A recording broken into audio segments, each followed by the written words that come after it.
Press button. Cool. So yeah, To if name that anyone episode. has any particular ideas for what we might want to name the first episode, we can do that. Let me look up the Firefly naming convention. For the episode names. They're very Joss Whedon. They're little. They're usually like 2 to 4 word little, clever, like very witty little phrases. Mine's on my mind. Mine's on my mind. Oh.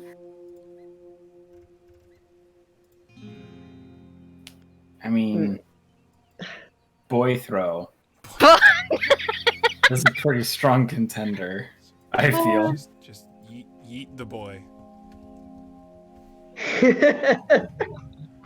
Maybe not a great summary of what happened, but a very notable event within what happened. Eat 'em and weep. Yeet 'em Yes. I don't know how that.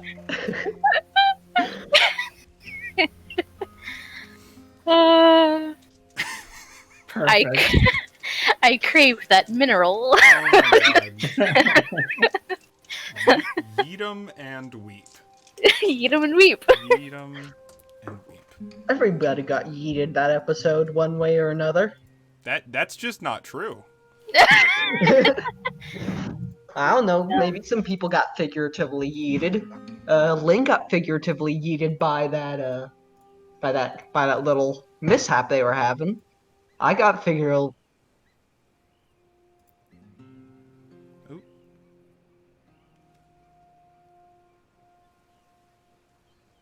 Hello. Verbally Nothing. eaten. Did I? Did you What's not wrong? hear what I was saying? Oh, or something? Cole's just Was having. that an internet issue for me or for y'all? I assume it was for me. For you, yeah. We I could hope hear you that just doesn't fine. keep up. It Yeah, seems to be a recurring issue. Ah, Sigh. God, I miss having gig internet. yeah. Everything's wonderful here in fiber optic Wonderland. You know what's worse about that? We're paying the same amount. I know. Bad. It's because ISPs are ISPs are bad. an oligopoly. Either that or they just don't want to invest in the infrastructure to give people better access to internet. Hey, no. Maybe it's no. both, though. And if I move Okay, close no, to you, I am going to specifically look for locations based on their internet infrastructure. Completely valid. I live in a hole. Oh yeah, so funny thing actually, just a funny little thing. I was watching a streamer who was talking about how he got super lucky because over COVID, his ISP has been throttling his connection for one reason or another, and he's been desperately trying to get fiber, and he was only able to after essentially persuading an outside company that generally does schools to install fiber in the local area. Wild. Man. Break up those monopolies, I guess. Yeah. Wouldn't that be nice? I would love to watch Comcast just absolutely get torn apart. I'd love them. You know what I'd love to do? I'd love to watch them protest and then have it amount to nothing. Oh, you mean like the last 3 months of our Yeah. entire life? Like- Yes. See, I just want to see the crumble of civilization. All of it. Sticks and rocks, baby. Sticks and rocks. Farming. Let's go. I don't know. I've been, All woods I'd all rather- the time. No more Twitter. No more credit cards. No more video games. I long to be free. No more video games, but more importantly, no more gamers. I don't know. It turns out when certain systems fully Eli, you're collapse, taking this too seriously. I take everything seriously. No, I don't. That's a lie. I'm still Alright. trying to think of a name for the stupid episode. We got Are it. we not? Are we not going with Oh, Edom and Weep? no one like confirmed one way or another. We just kind of laughed about it. It's very good. I mean, I think it's laughing very is a much setting appropriate. I feel like as laughing is as much confirmation as you're gonna get. I guess so. Honestly. Cool. I won. Right. This is a competition. You losers are in the competition.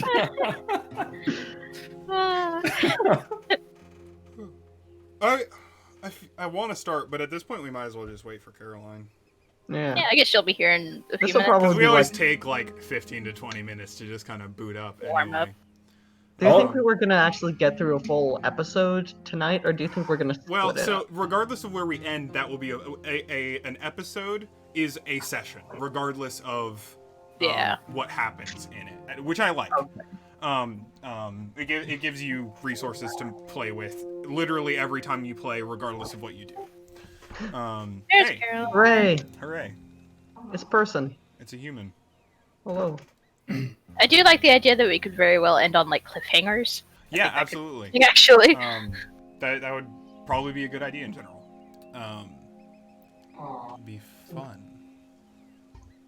Giving me thoughts. Yeah, and But that would require us to actually have a narrative that isn't, for the most part, entirely improvised.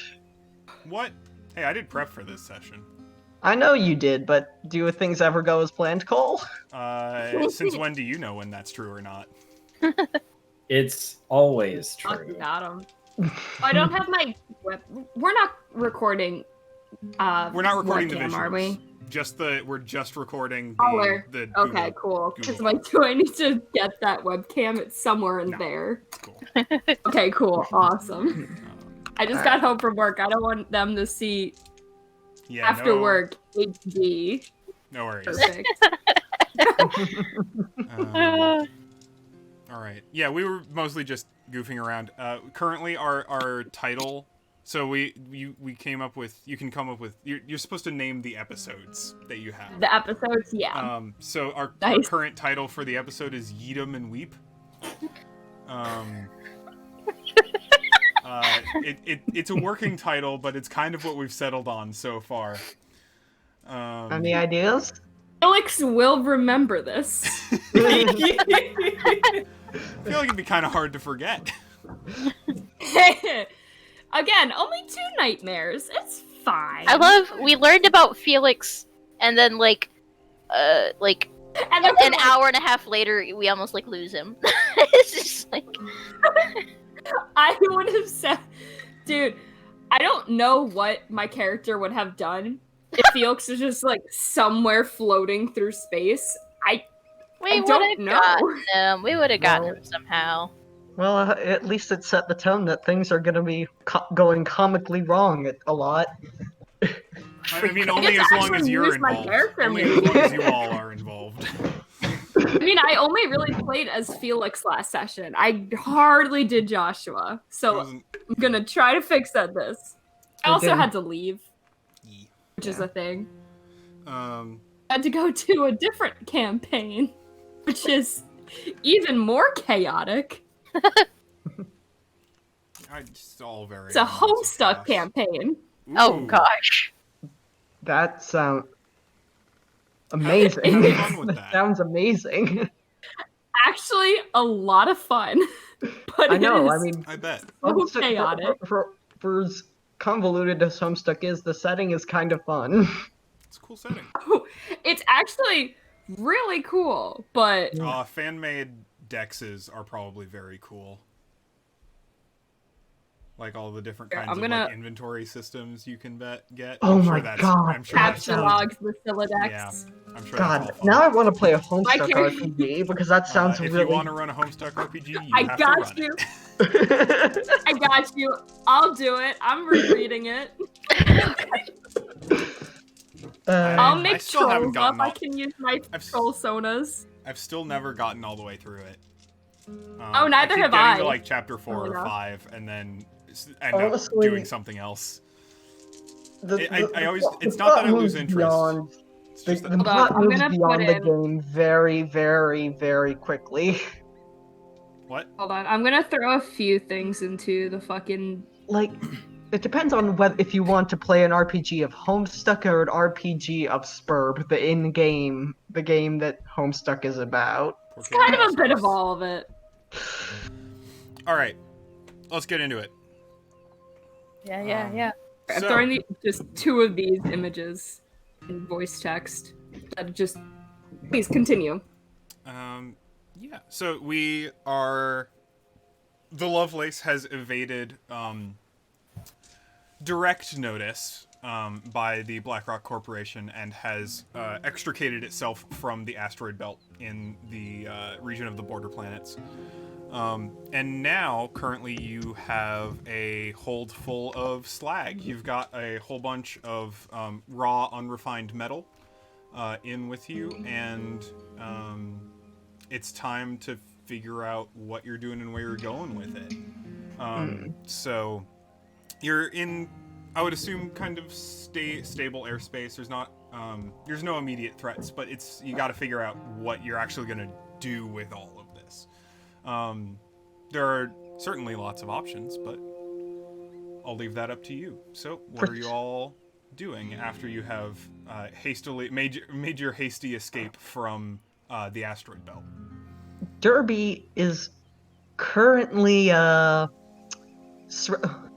for starters, is going to want to do his actual job and start sorting through the most and least valuable, or at least what he thinks would be the most and least usable or valuable salvage. One of the two, I guess, or rather, most functional. So, yeah, And how do you intend to do that? well, Do you have any I guess specific equipment or experience with like determining the value of unrefined ore, or specifically your stuff, like your electronics and bits? What are you trying to do? Well, so it was unrefined. Oh, was it only unrefined ore, or was it unrefined ore and other So parts? you got the bulk of what you got were these big metal bins full of unrefined ore. Yeah. You've got a little bit, I think, if I recall, you've got that and a little bit of post-refined ore. Or no, you don't have that. You have the equipment. You have the mining tools. At in least. addition, those the big cylindrical mining, like they're basically like jackhammers that both mine and pre-refine the ore. We had with that you. and some kind of Okay. like parts from Right, and everything that Derby kind of- ripped out of the mining vehicles on the way. Okay. It's not exactly the slag or the ore he's interested in then. It's him sorting through those mechanical bits. The machines he probably would have seen perhaps or similar bits he would have seen in machines that he had worked with in previous jobs. And also having worked as a scrapper in the past, he would try to figure out what's salvageable, what's dead, broken, etc. The stuff and try to sort the good from the bad. Right. So you kind of already did that. Oh, okay. So as far as the like electronics and components and bits that you got, you already did that, because back when you were pulling them out of stuff, that's like the check that you made very specifically, is finding the Okay. things that were useful. All right. And valuable, which is why you still currently have the asset find salvaged electronics at D6. Okay. In that case, Derby would like to using his box of tools, Derby is trying to make a little apology toy for for Felix. In that case, Felix is like what, 20 something? 25. look, he doesn't know exactly how he's trying. He's trying to make a little spring-based toy that hops up and down of a little of a Love tiny little frog. But Like, ironically, love this. Precious. So,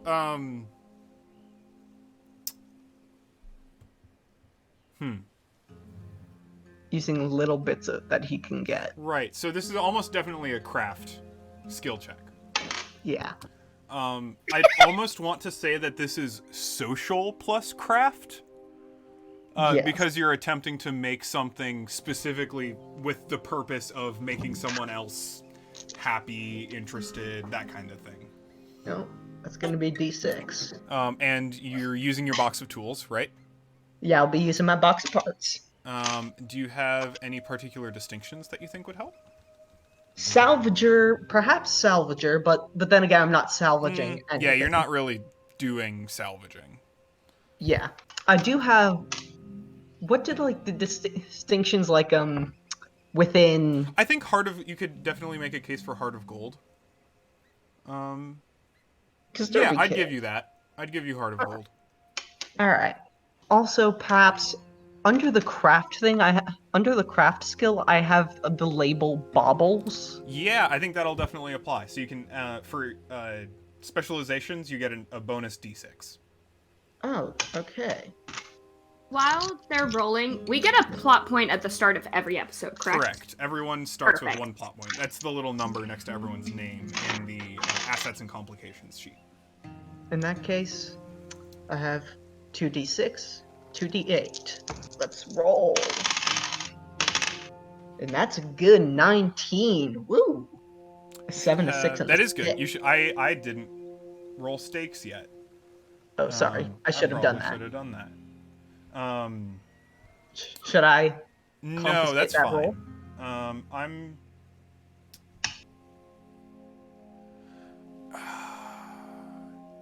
So I'm I'm trying to figure out what you're really rolling against, because if you're trying to create, I'm trying to make something that will actually work, and perhaps something that will hopefully make Felix happy. right. So I think those are two different things. Oh. Because if we're rolling to make Felix happy, then we're probably rolling traits for Felix. And if we're rolling to if you're rolling to make a like functional, practical piece of equipment, then I think that's something else. That's basically just flat difficulty rolls. So I think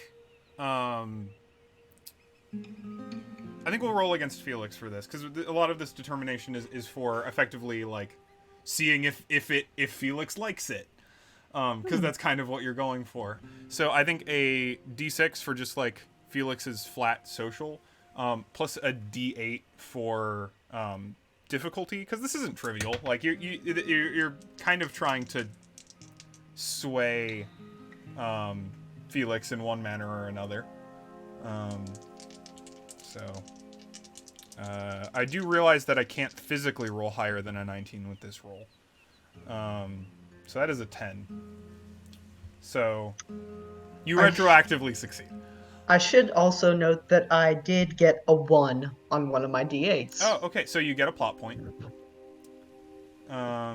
Hooray! Yeah.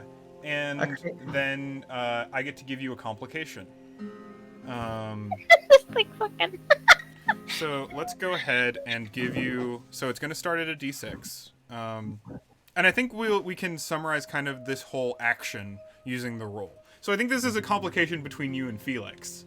Again, I think you're going to get a complication called overfamiliarity.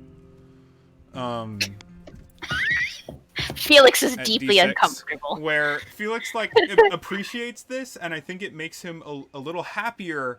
But it's also like it's a little weird. Like he's a little he's not sure. I think we do have a little bit of the aspect of he's 21 and you just gave him a mechanical toy to make him feel better for almost getting thrown into the void of space. Just a little weirded out by it. Yeah. Also, it probably doesn't help that the way he gets it is, or at least this is how I think he gets it. Derby just like winds it up in front of his door and lets it hop into the room with a note that says, "Sorry, Derby," and he kind of runs off. Aw. Uh, Hmm. Yeah, if that's the case, I might actually want to. Hmm. Does overfamiliarity still make sense then? Maybe. We'll leave it for now. But that seems to make sense. I'm also going to put in parentheses Felix. Cool. So, Captain, what's the plan? Ada, can we run a Rolodex program number, let's say 13, and start calling up some buyers, mayhaps? Sure can do, Captain. What kind of seedy businessmen are you looking for today? The kind interested in raw materials, let's say. All right, I'll search for you. Yeah. So, I have a couple of questions for you. Sure. So you've presumably got like some contacts across the verse, in Right. general. I've definitely got options that Ada pulls up if for you to Got little buy profiles. from. Yeah, like some options, some various things that LinkedIn, Ada, the black market. basically. More of like things listed on the digital version of the back of a barroom napkin. But For like on the gray text. yeah. So, yeah, there's several options for who you can sell this kind of thing to. This isn't, so this is mining material. You're selling raw materials, basically. So, your best payouts, if you're looking for the most money you can possibly get for this, is selling it clean and simple to an upright refinery. So you'll absolutely you'll get market price for that. There wouldn't be any middlemen involved.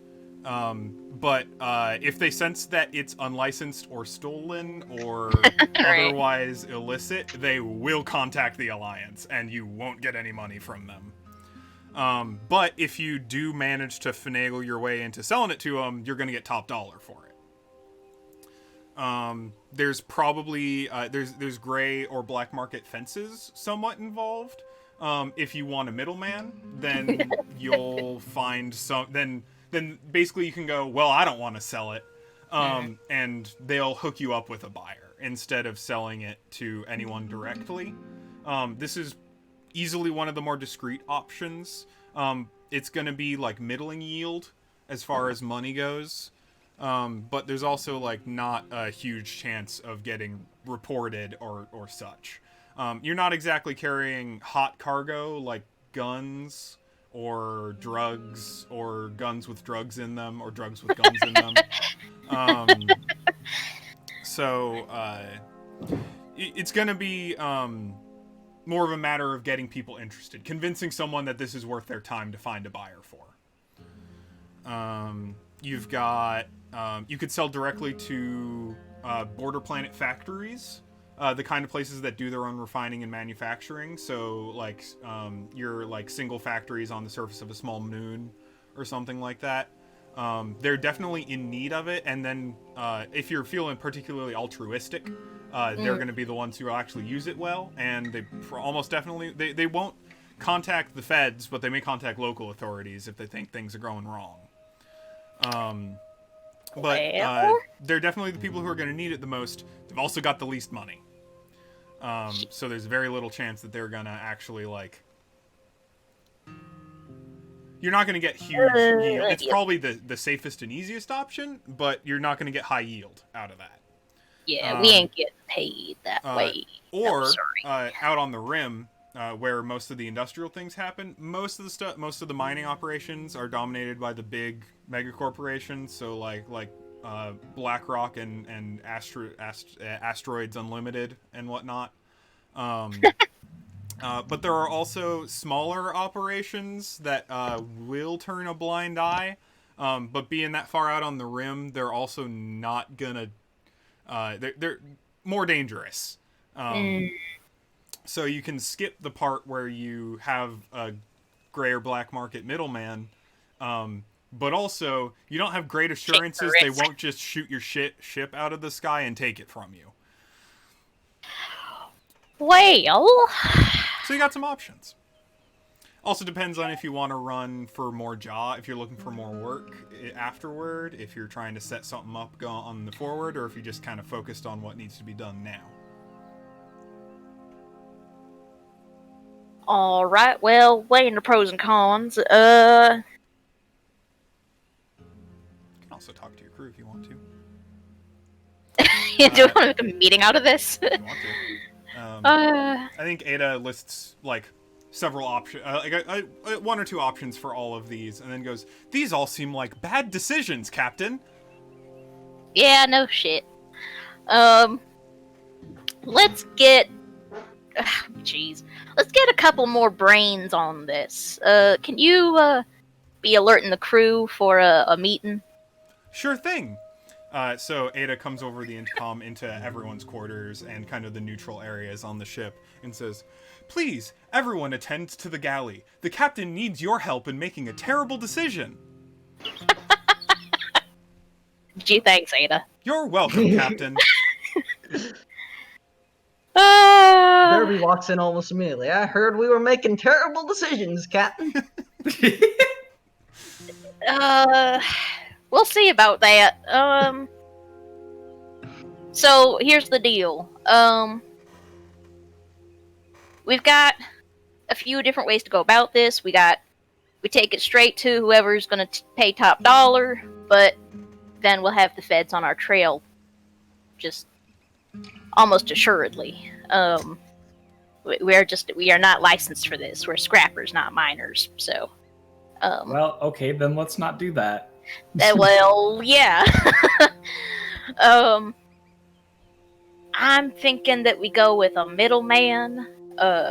These people, they'll be paying, mid for this stuff, but they'll be taking the higher risk of taking it out to a better seller. It'll get us the most moderate amount of money. We could also take it out to the rim, but well, at that point they might just shoot us and take it. We could take it to a one of the smaller moons with the refinery and whatnot, but they would be paying the least since they ain't got it. But it would be a safe bet. Safe enough. I have always been told the black market is the safer bet. I believe those people, so I think we should do that. I 100% agree. I've, pardon me, but I've done my fair share of work in that side. I've made a few connections here and there in the more hush-hush side of business. I could probably find a contact or two. Shoot. Oh, I've always just said be good people, help good people, but I don't know. I don't know anything about this stuff, Captain. I mean, I would, if we were getting a better payout, if the stuff was of any value, I'd consider it, but we gotta get paid if we want to go on. I mean, we are just kind of scraping by here. Ain't too happy with that. Next time we get a good yield, maybe we'll do a good turn, but well, this is the lot we got. So it sounds like our middleman is going to be the best bet. You sure you can find a good buyer? I know my connections. If I get in contact with I probably can get Shifty Sean on the phone. It'll be fine. Ooh, with a name like Shifty Sean. One of the best men I've ever met. Have I ever told you the stories of Shifty Sean? You know, No? don't think so. Have I not? Oh, man. I'll give you a plot he's- point if you tell one. Do it. Listen, I have a little, no joke, I have like a little file that has like 20 people that like my character would know, and I have one that's just Shifty Sean, and his bio is, and I quote, Shifty Sean, probably my favorite contact in the not so nice business world. He's the reason for no less than 4 of my stab wounds. Love that man. Y'all be getting into knife fights? I mean, I guess you can stitch them up and whatnot. Clarification. Stab wounds you have suffered, or stab wounds you have had the opportunity to fix for money?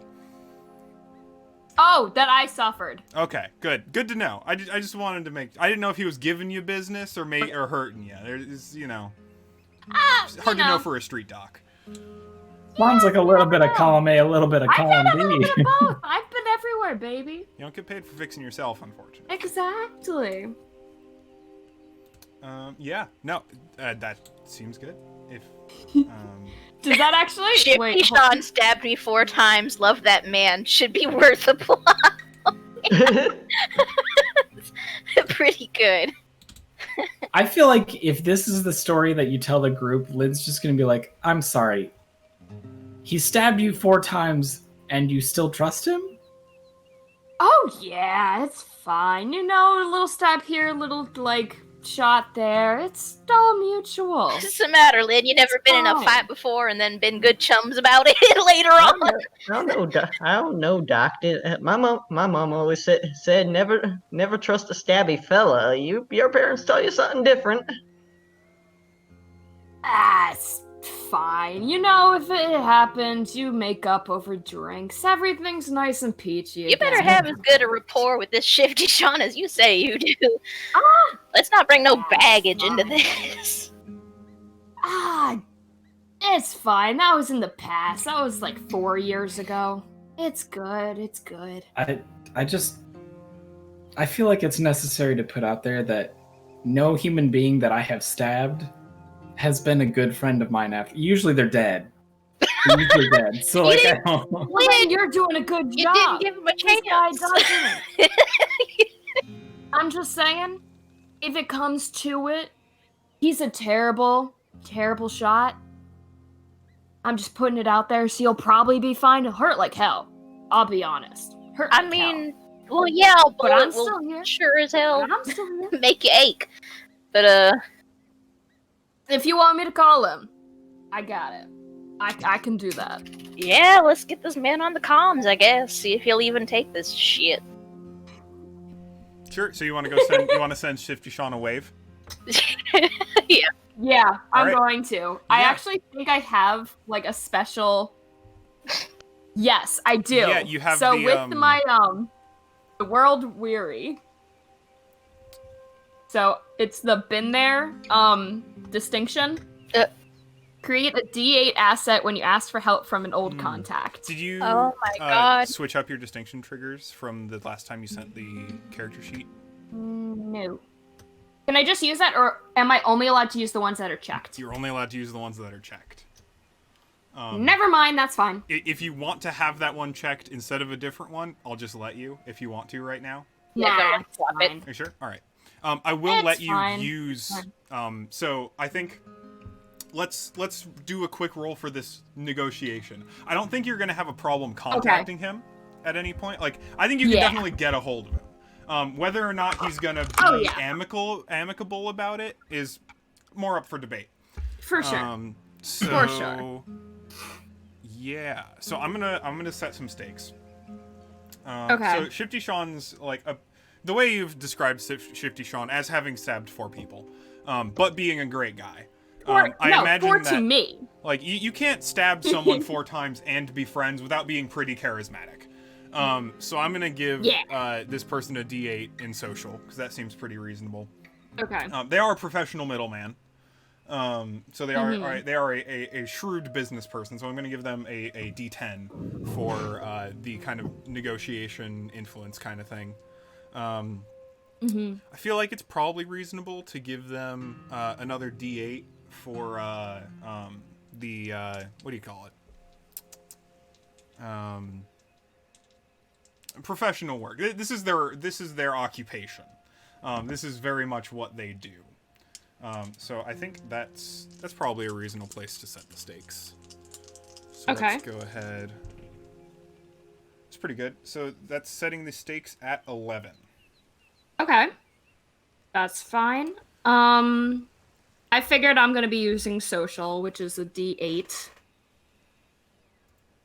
Can I use my no skill for it? Because specifically, I have a little written thing that says I know a lot about the black market. Yeah, I think that specifically because you're reaching out to contacts whomst you know. Yeah. I think if you're like just making contact, like making an appointment, I think no is definitely fine.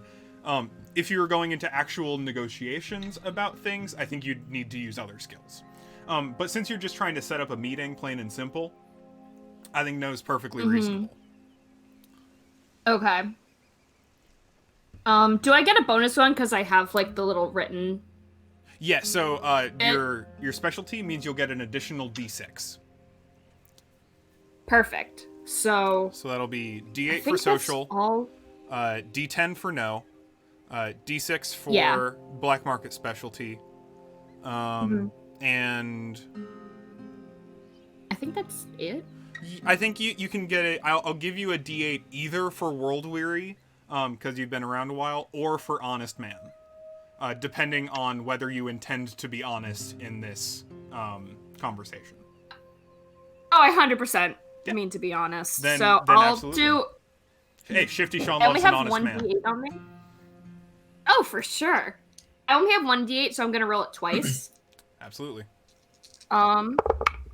Okay. So, good thing. None of those are ones at the start. So, 12, 17 plus 2, 19. So None of those are ones. You get to keep the top 2 dice. The highest Oh, 2. so then a 7 and a 5.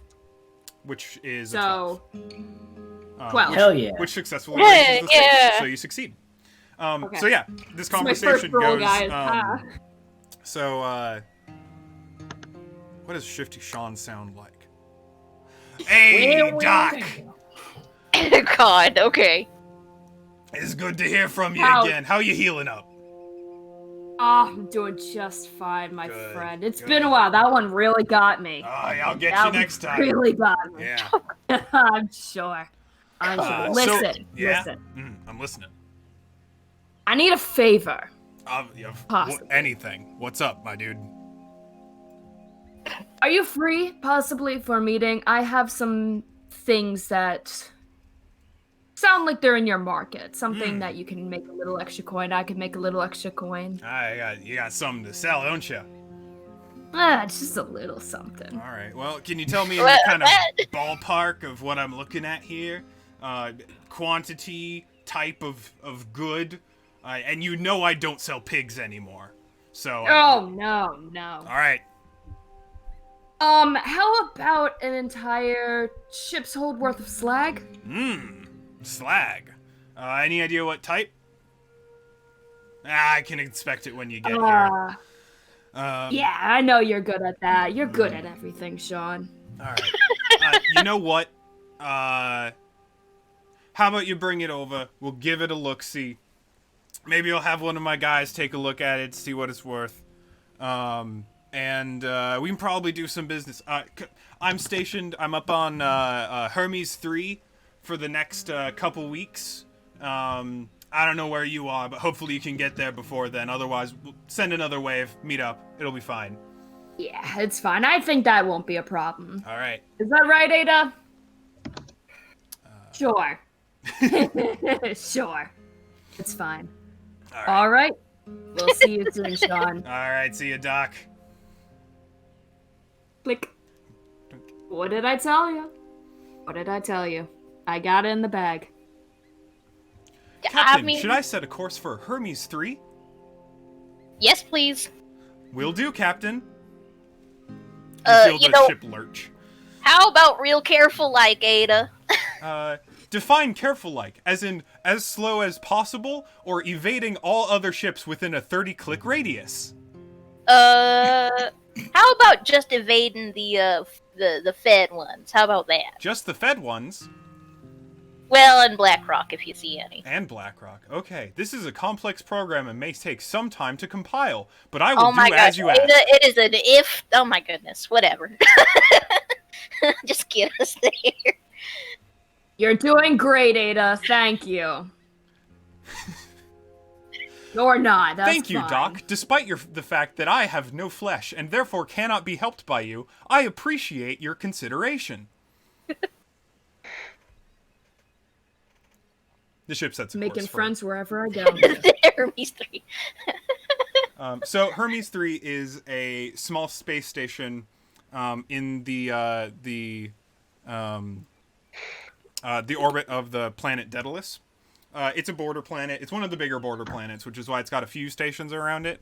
And it's kind of your general hub of commerce for anywhere between Upright to Seedy. It's big enough that it can load and unload cargo ships as necessary, but it's small enough that it can move around from planet to planet if it really needs to.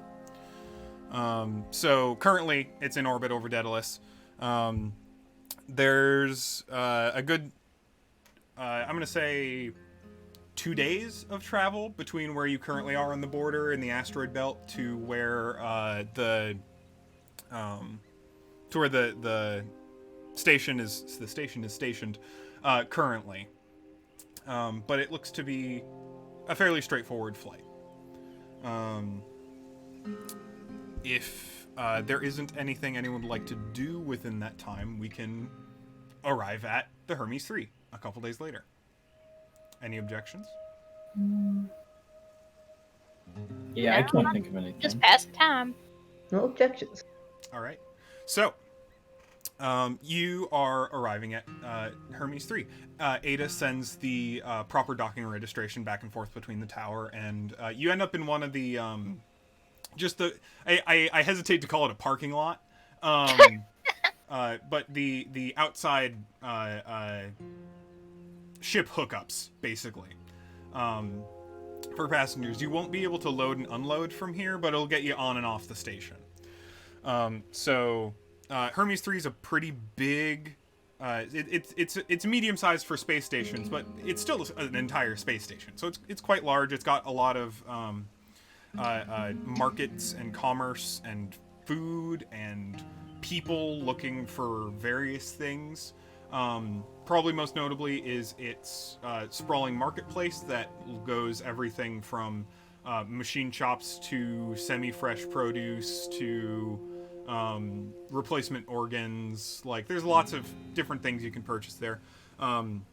There's your more business-like businesses, so your insurance, your corporate contracting, general lawyeritude, post office, that kind of thing. So if you've got other business you want to do here, there's probably somewhere on the station to do it. Depends on who all wants to go meet Shifty Sean and who's got other tasks to do. So, you've arrived at Hermes 3. What do you all want to get up to? First, I think Solace is going to point to Lynn, Doc, kind of eye Derby and be like, all right, you and you. Y'all gonna be my backup, right? For what? For meeting with Shifty Sean. I thought we were going to be Doc's backup. I mean, Am I technically, leading this? I can.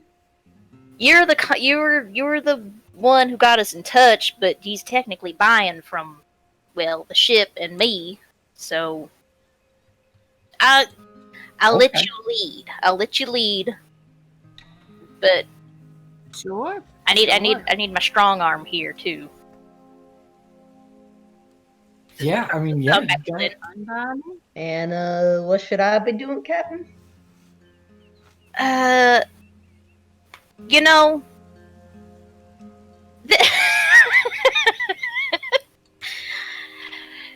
this place is looking a mite disorganized, don't you think, Derby? Disorganized? It's a little it could use a bit of ship shaping up. Don't you agree, Derby? I really want to use one of my distinctions. Well, I don't know what you mean, Captain, but if you're saying it, I'm guessing it is. Just point me to the thing that needs shaping up, and I'll shape it up. How about the upper decks? Just kind of in general. Just in general, well, I guess I could check on the oxygen circulation of the vents, and he just starts trailing off for the most part. I guess I'll do that. If that Sounds like sounds, a plan. I I mean, guess. unless you're really jonesing for a walkabout, but I don't know if you'll find this particularly interesting. No. Well, I'll get on that. Derby walks out, kind of confused at what he's been told to do.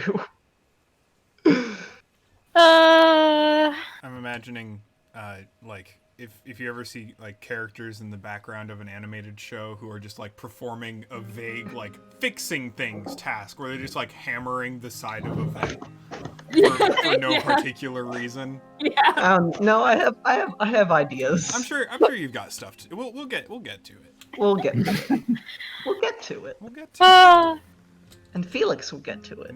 Oh gosh. Yeah, Felix is sure there. No. He sure is there.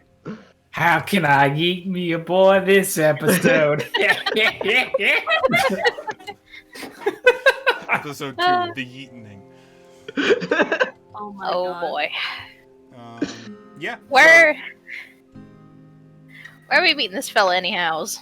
Well, Shifty Sean's got himself. He's rented out a decent portion of the cargo market, so it's on the edges of the market, so that he has a separate loading on and off loading bay for other stuff.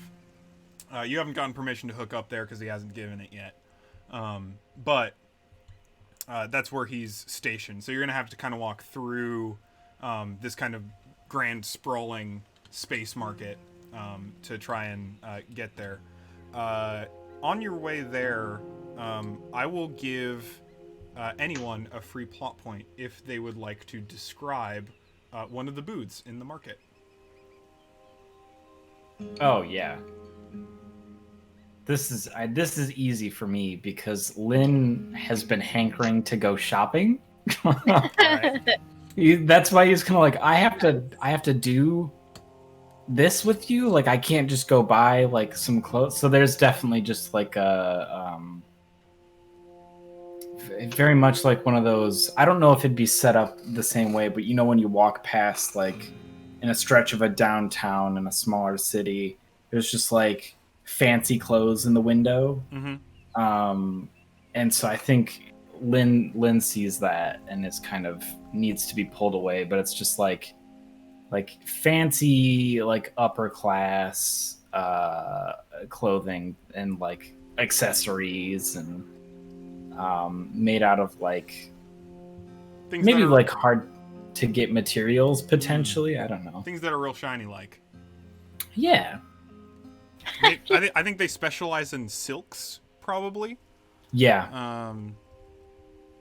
And they have like cheap accessories that go along with them. Like, oh, you have this nice silk dress and some like plastic pearls. Here you go. Corrugated plastic bangles. Yeah. Forever 2,517. Hot off the 3D printer.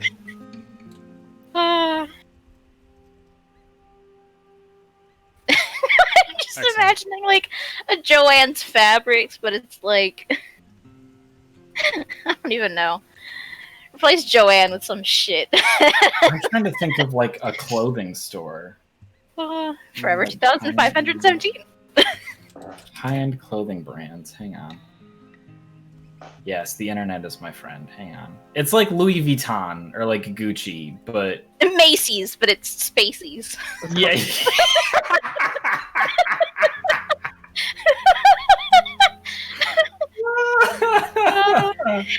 Gucci, Macy's, but make it future. Got it. Would anyone else like to describe a marketplace? Uh, no, Spaceys is what I got. That was my. That's all we got. That What was my about I'm a not- food I mean- stand? Sure. What are they selling? Like a corner food stand. My immediate thought was just like, you know, like those snow cone places that just have like snow cones in like the corner Mhm. on like a really hot summer day.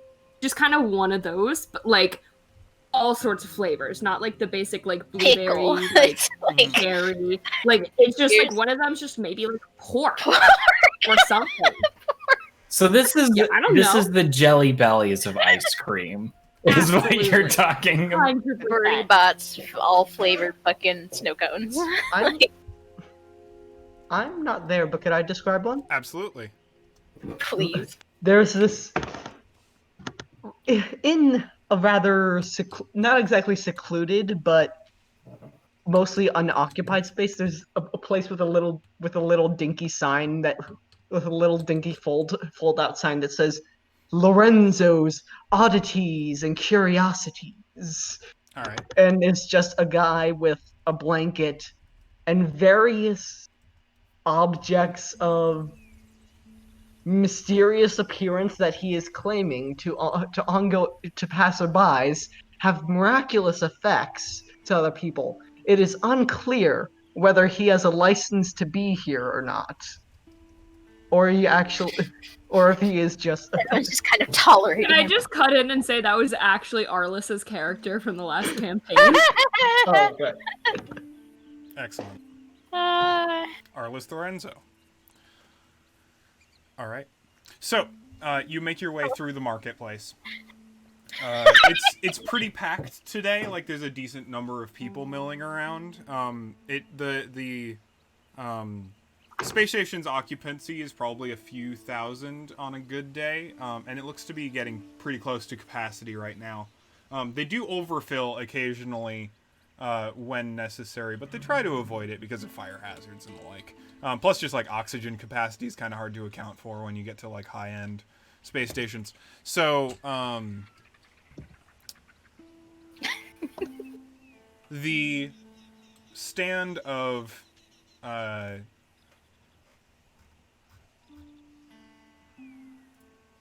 Shifty Sean is a mostly unassuming facade. There is a particularly buff dude standing outside the front door. And there is a sign. There's no signage on the facade other than a stamped metal rectangle in the front window that says "By inquiry only."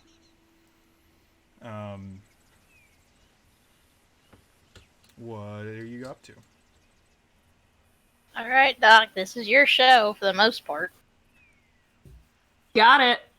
I think he's just gonna kind of stroll up, like his hands are like in the pockets of like his what is it, lab coat, I guess, just kind of Yeah, like strolling up white to the coat. guy. Mm-hmm. He's just kind of, I'm here to meet him. And who are you? Oh, come on, you don't remember me? The only one that wears ties like these, and he points at his tie-dye necktie. He looks at you Christ. like the buff dude like looks down for a second and looks up at you. It's just like, I seem to recall the last time I saw that tie, it had blood on it. Ah, you know.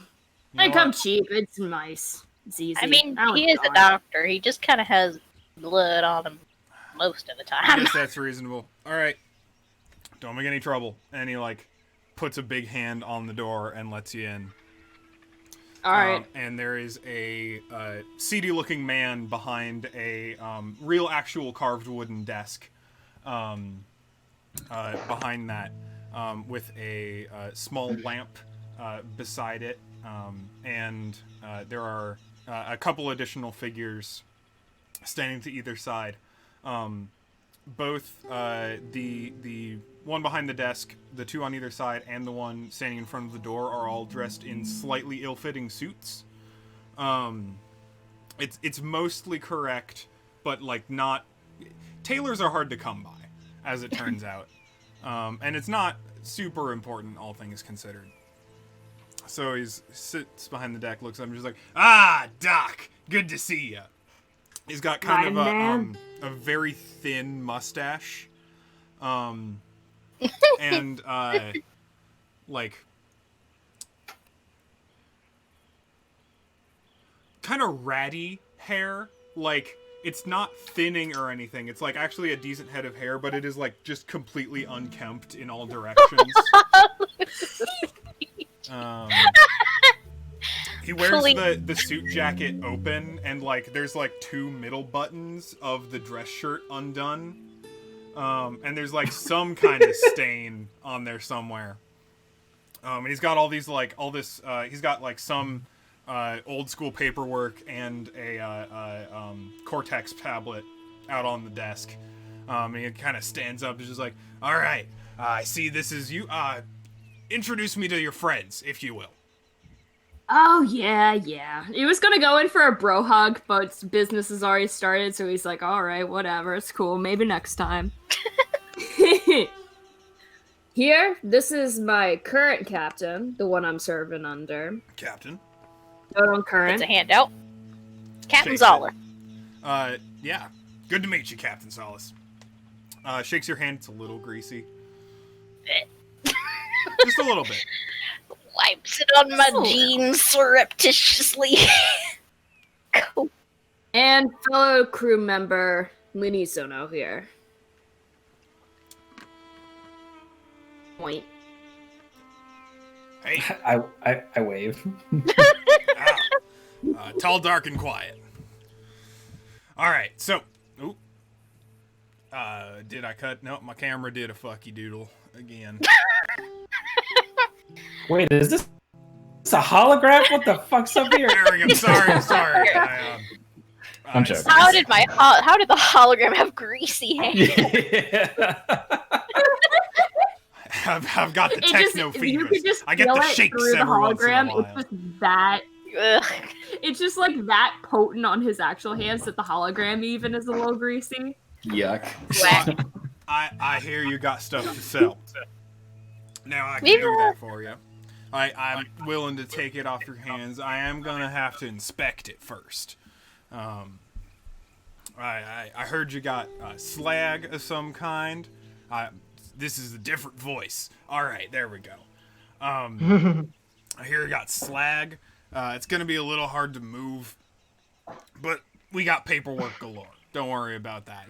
That's our problem, not yours. Figure out a reasonable price. Get you paid and on your way before you can say lickety split da do, because no one can say that. That's my man. That's you, Sean. I mean, Always with that. some people can say it. No. That's where knife wound number 3 came from. Oh. Yeah. Like I said, Still no got one can that say right it. Only there. me. Right there. What can I just ask? What the deal with lickety split dadu He is? pulls out a knife. I unclick my katana. Like, oh, you want to go? And eyes you for a second. It's just like, I respect the knife. Puts it back in his jacket for right now. It's like, it's local color. It's just how you gotta have a thing, you know? It's a brand. You gotta build your brand. I can get with that. Okay. Yeah. That's easy enough. Yeah, I understand. So I'll probably, I ain't gonna take God, that's not the same voice. I'm not gonna take a look at it myself, because I don't really know about metallurgy myself. My man Delaney and my girl Ryder's probably gonna go with you. They'll take a look at it. Delaney's real good with the rocks. So they'll take a look at it. We'll negotiate out a price. maybe see what's going on, and then we'll get back to you. So he like points to both of them and like directs them out towards the door. Yeah, they both like are ready to be led back to the ship. All right, all quick like. Should That works for me. I prefer my business arrangements to be very brief. Let's get her done. Man. Yes, man. Next I time understand why you you like and I are together, I'll buy you a drink. How about that? I appreciate seeing us on such short notice. Not as good as this time. Uh-huh. All right. Let's haul away then. Let's Drinking get, the hand let's and get it whatnot. done. All right. Delaney and Ryder go with you. Super. Yeah. I got some questions for you, Delaney and Ryder. Hey, what's up? How are you doing?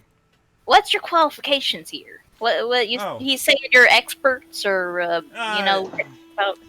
Look, I don't think anyone's really an expert on any topic. You can't know everything there is to know about any topic.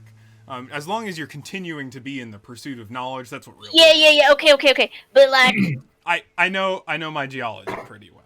I worked in manufacturing. I keep up on it. I know when it comes to raw materials, I know where to move them and what they're worth generally. all right then. If you want, I've also I got the tools help, and he like kind of like reaches into a suit pocket and pulls out this like scanning device. It's like it's got a screen on one end and kind of like a long snout-ish. And it kind of looks like a firearm, but it like is also very clearly not. It doesn't have any triggers on it or anything. It's just kind of like a handle to Scanner. some kind of sciencey device. Now that's what I like to see. All right, that has me a little more convinced. All right. All right, let's giddy up. All right. They follow you back through to where your ship is headed. Can I don't know if I need to, but part of me feels like I need to roll something to be like, I want to like feel these people out, Like an insight check, but yeah, basically, like, does this look right? Like, does this feel right? You know, Yeah, that type go of for thing. it. So that'd probably be notice. I'm gonna figure out some stakes. So you're effectively just trying to like suss them out. Yeah. Yeah, absolutely. So I'm gonna roll their social. Okay. Is there any way I can assist this? Because Yeah. I have like a bonus with notice deception. Like I'm really good at telling if people are lying or have like ill intent. Yeah, I think you could. I also don't know if I would have worked with these two before. Yeah, Shifty Sean's staff comes and goes. Yeah, I figured. Okay, fair. And it has been 4 years.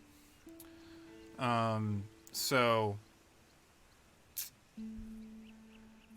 yeah, I'm gonna go with a D6 for their social. I'm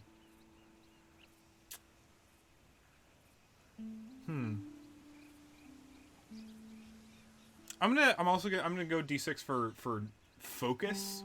I think would be what would be a decent resistance for notice on this, like the extent to which they are focusing on hiding their intentions, which is not a whole lot, to be fair.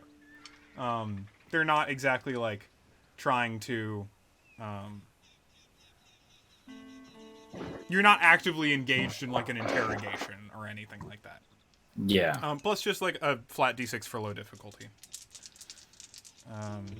So that's stakes at 10. Okay. So for me, that's going to be a social notice roll. Yes. Okay. Let's see if you've got anything else that might help.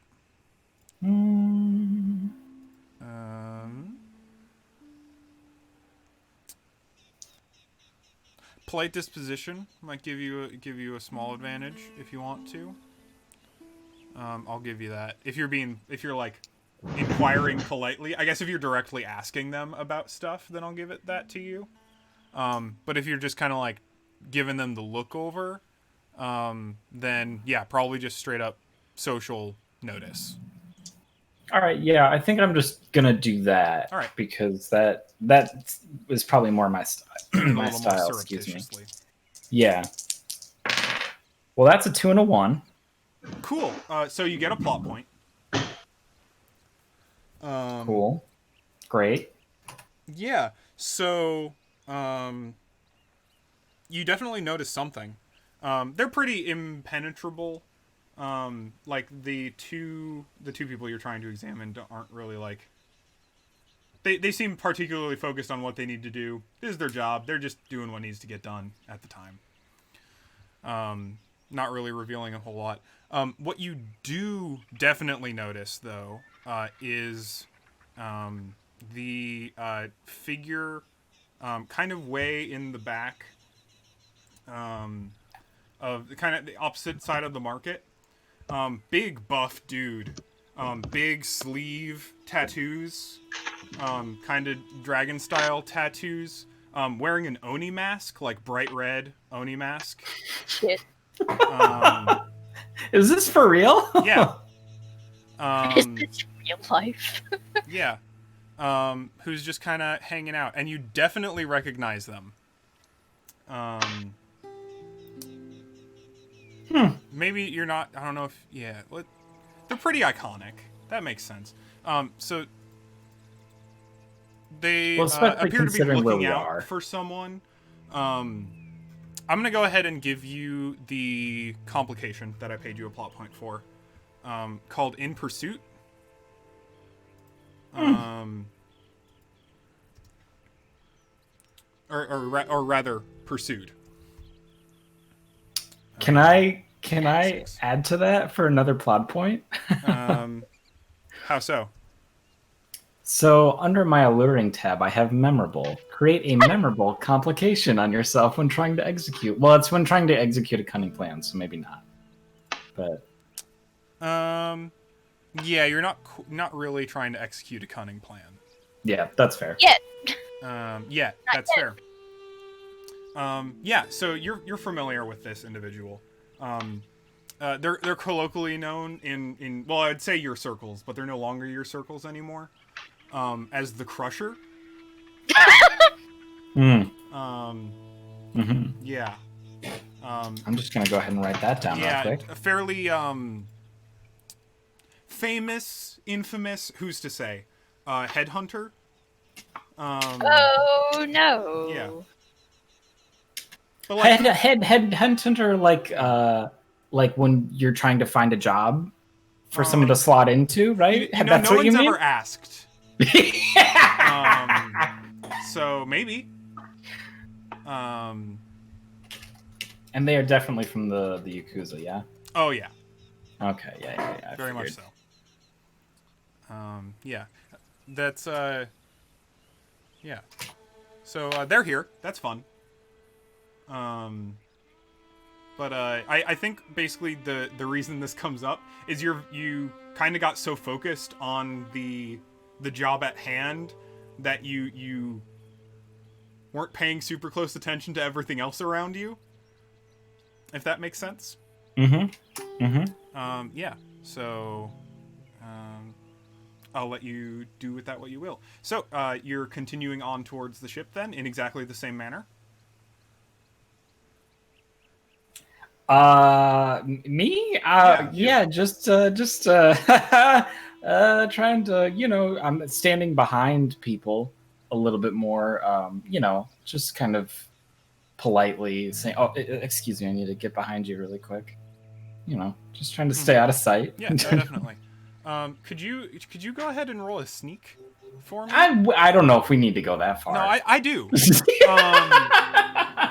I'm gonna go ahead and roll some dice. Yeah. So We don't all need to roll that. No. right? No. I don't know what's just going Lynn. Yeah, no, y'all have no. This is maybe a little odd. It's not odd enough for you to care or notice. Like, it's space. There's weird things happen all the time. And none of these not like people Lynn's know told you about my anything about ties. that. Yeah. Sal's probably themselves like, oh shit, that guy's got a cool mask. Yeah. What the- So I'm gonna roll a d6 for mental for the Crusher. and a D6 for notice. It's not really well. It's kind of a specialty, but it's not like that. It is trained, but not like super skilled. I'm gonna roll a D8 for the distinction eyes like a space hawk. Great. Yep. And then I'm gonna roll the. He's got a D4 drawback. Not in a hurry. So that'll set some stakes. Cool. Yep. Great. Cool. Yeah, so that's a 10 stakes. All right. So for this sneak, I'm assuming that's. It doesn't matter whether it's mental, physical, or social. It's the same for me. Up to you, depending on how you do it. I think it would be social because I want to use polite disposition since I am saying like, "Excuse me, I need to get behind you" and that kind of stuff. Oh yeah, so you're kind of like trying to maneuver yourself into groups to try and hide yourself. You're doing the Assassin's Creed ass, like A little bit, yeah. Hello, that fellow was people. That's not what I mean exactly, but yeah, you could make that distinction. Absolutely. No, go and make it happen. And I'm gonna. So I think the fact that you're alluring would be a definite downside in this. Okay. So I'm gonna ask you to roll. You get a plot point, and you'll add a D4 to your roll. All right. So I've got 4 of those motherfuckers now. If you would like, I can once again go over all the things you can do with plot points. Please, just because I do forget. Yeah, absolutely. And there is quite a bit you can do with plot points. So after you roll, you can add a third die to your total instead of just keeping the top 2. You can, whenever something says you have to pay a plot point to do it, you can spend plot points to do that. Excuse me. You can make an asset, a D6 asset, of anything for any reason. You can make an asset last until the end of the episode instead of the end of the scene. You can roll a big damn hero die if you've got any of those and add it to your total. And if you would be at risk of being taken out, you can choose not to and increase your step up a complication as a result. Okay.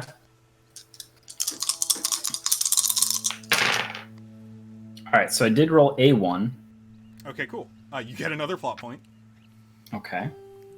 And what was the stakes again? 10. 7 plus 3. All right, I got a 7 plus 4 on both of my triangle and my square. So that'll be an 11. So you just raised the stakes. Cool. So you succeed at effectively maneuvering yourself into a less viewable position. So you've definitely succeeded on that, and as such, I'm not going to use your fumble to up pursued because you've succeeded at avoiding being spotted. What would be a good complication to give you? Well, you're socially maneuvering yourself into other groups, right? Yeah. So I think you get caught up in a thing with other people, like in order to attempting to maneuver yourself into other social situations as a cover. You have done so very successful. Like I think someone invites you for a drink, and like kind of to keep hit on immediately. So like, and in an attempt to like keep faith with that, you say yes. So now you have an obligation. So I'm going to give you the complication obligation at D6. Obligation to drink at D6. Kind of notices this, like, Lynn, what are you doing picking up dates? We got shit to do. I don't know how long we're going to be here for, and I would like to spend my time in a how to cover pleasant way. Is there any way I can roll against this to see if they're like just hell yes you can. Please, I want to. I absolutely if you want to do this with dice. 100%, baby. All right. In that case, you get to set the stakes, Lynn. Yeah. Oh, okay. So that's gonna be social. What's the skill that I would use? Trick. Oh, okay. Well, that's not terrible. Potentially, if you're trying to do a deception. Mm-hmm. Would my polite disposition help?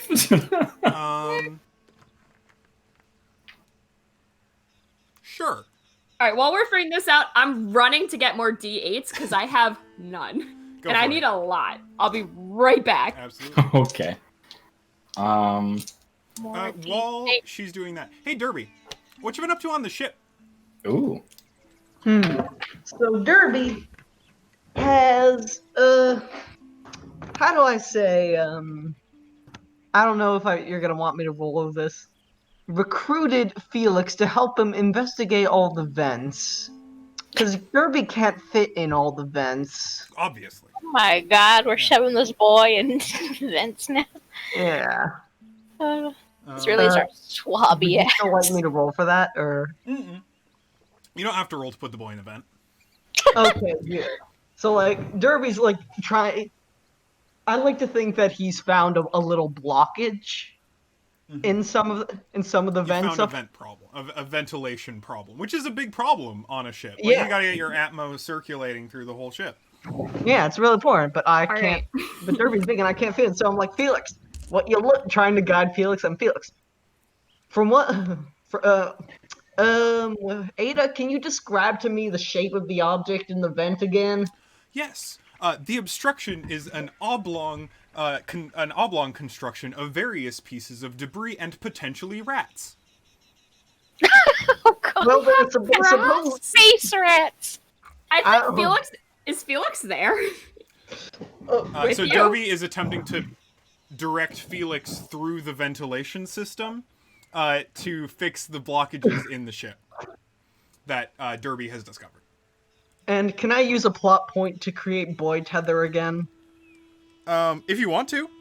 Yes, I would like to. I think he's traumatized at that. I now. think if you want to apply the boy tether to Felix, you're gonna have to succeed at some kind of roll.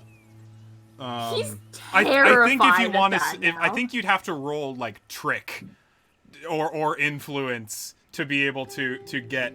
I think Felix like, and correct me if I'm wrong, Caroline. I think Felix will probably trust you enough to help you. Probably will not trust you enough to tie him off again. 100%. 100%. Okay. He'll help, just not like that. I guess once that interaction happens, he fails, I'm guessing, but either way. I'd still like to create the thing tether because he definitely created it and was like, hey, you want to put, hey, I got the boy tether, I got the, no, he doesn't call it boy tether. I got the boy tether again. I mean, I'm sure it worked, we had a little couple hang-ups last time, but it will work this time, and I'm still creating that D6 asset. Sure, if you want to. I think he looks at it and just tries crawling into the vent as fast as he can. Yeah. What the tether? I can't wait He's for just Derby like, no, to I have. don't with the Sure. leash, I don't with the leash, I don't with the leash. So I'm gonna say with D6 social. Okay. Let's say, yeah, just probably D4 focus. Felix doesn't seem particularly focused. And I'm just gonna throw a D10 difficulty die on top of that. Because he really, he does not just want said this. no. Okay, so I rolled a 1, so that's an opportunity. If you'd like to do something, and the other total is 9 plus 3, Grab him 12. by his shorts. Would that be a callback also? You could use it you could use that as your callback instead of a plot point. So callbacks are a replacement for spending plot points. I'll do that then. My callback. Sure. So I create the tether without a thing. So, but still, either way, let's see. Oh. Oh God, what is? 1 second. Roll that because it flew off the table. Okay. Well, I got a 4 and a 1. Cool. So you get a plot point.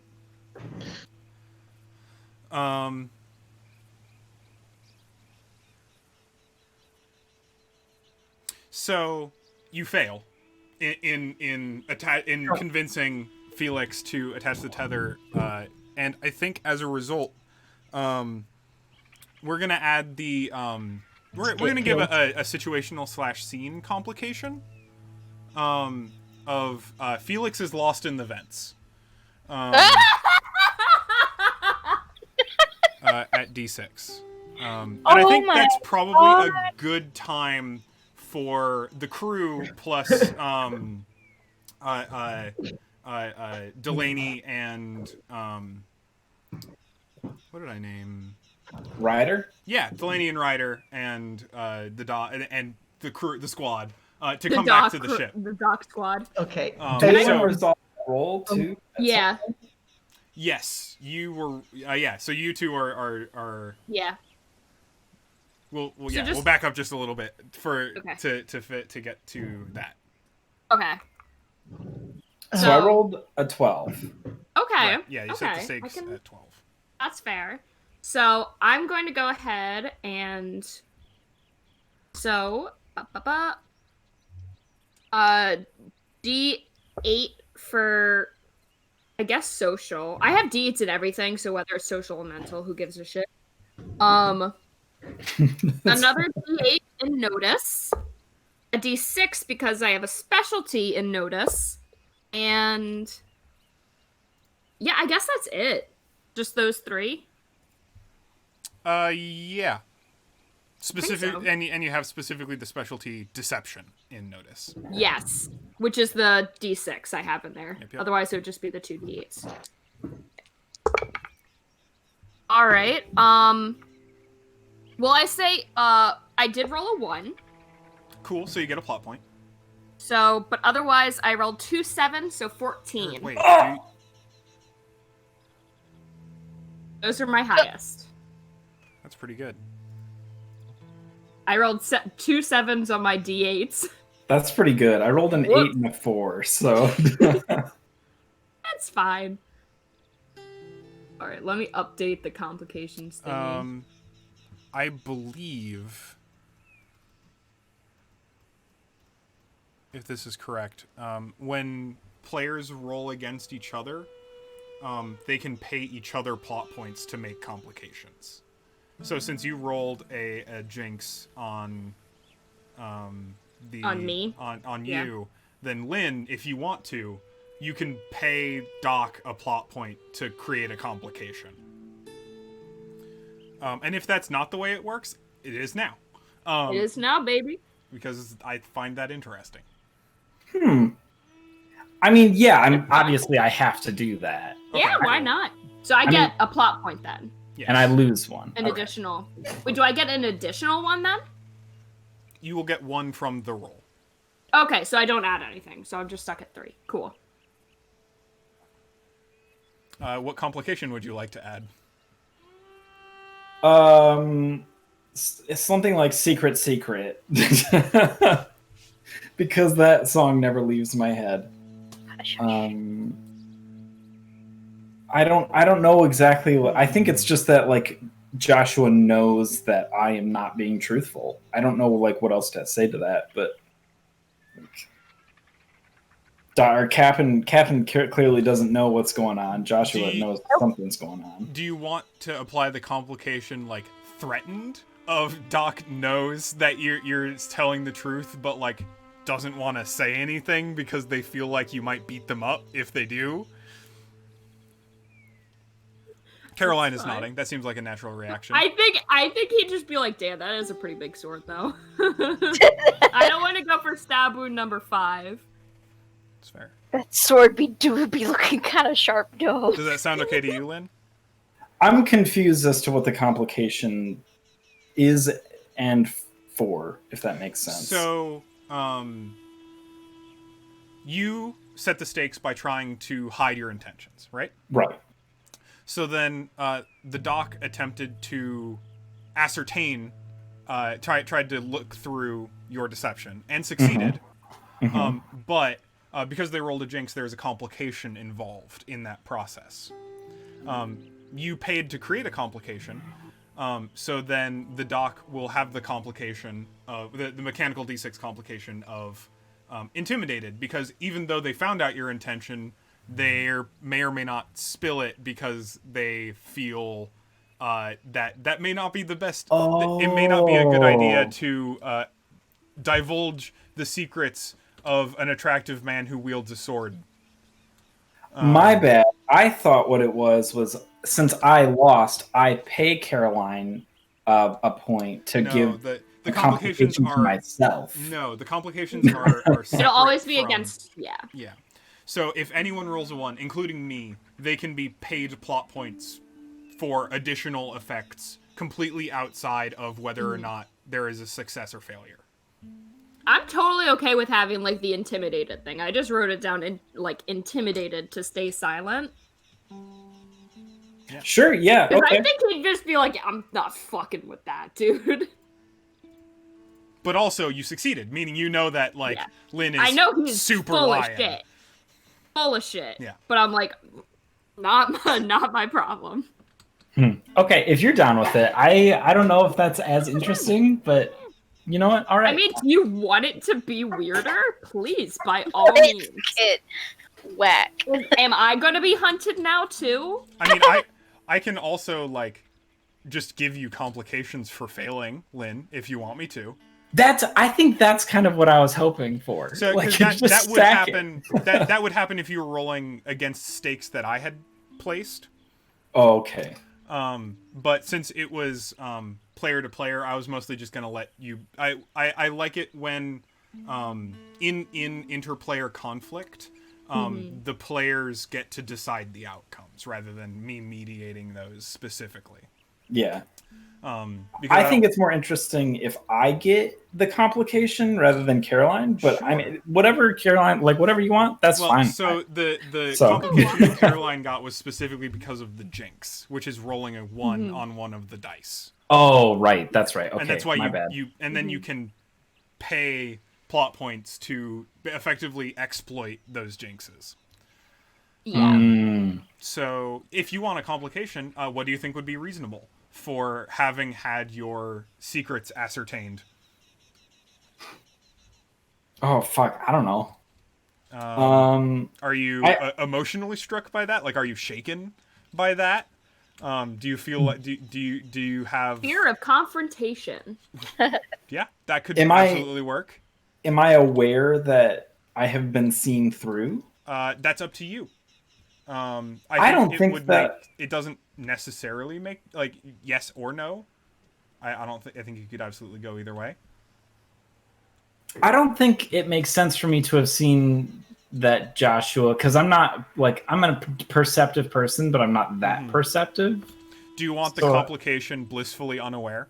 I was gonna say unawares. Yeah, caught unawares, something like that. Yeah, and I think you could add on to that like worried about other things too. So like You know, yeah, like- like I think worried about other things, preoccupied. I think that's good.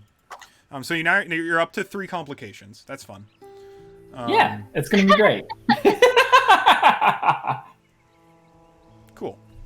I'm. Excellent. Oh boy. Wait, Wait, do I still get my complication though? Yeah. So we just both got one? Yes. Yeah.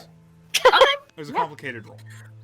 We just don't understand each other. It's great. We'll figure it out. Don't worry. So yeah, I think it's about time for you to arrive at the ship. Yeah. Yeah, Can Captain.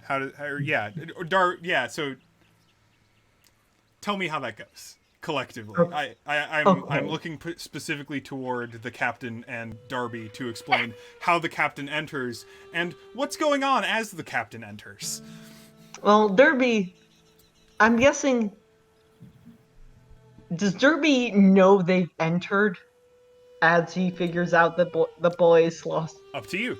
I mean, yeah. I mean, we're probably entering, and like you hear like the fucking Clang. Sherlock and whatnot. yeah. Oh. And Captain's like, so it's right this way, and it's my- right up Derby's like, oh shit, Ada, do not tell the captain what is going on. I want you to give me a map. Can you please, Ada, please give me a map of the ventilation shafts and detect all life forms in the vents if possible? I can do that. And I'll be certain not to tell the captain that you lost Felix in the ventilation system. Yes! Yes, please. Yes, Um, please.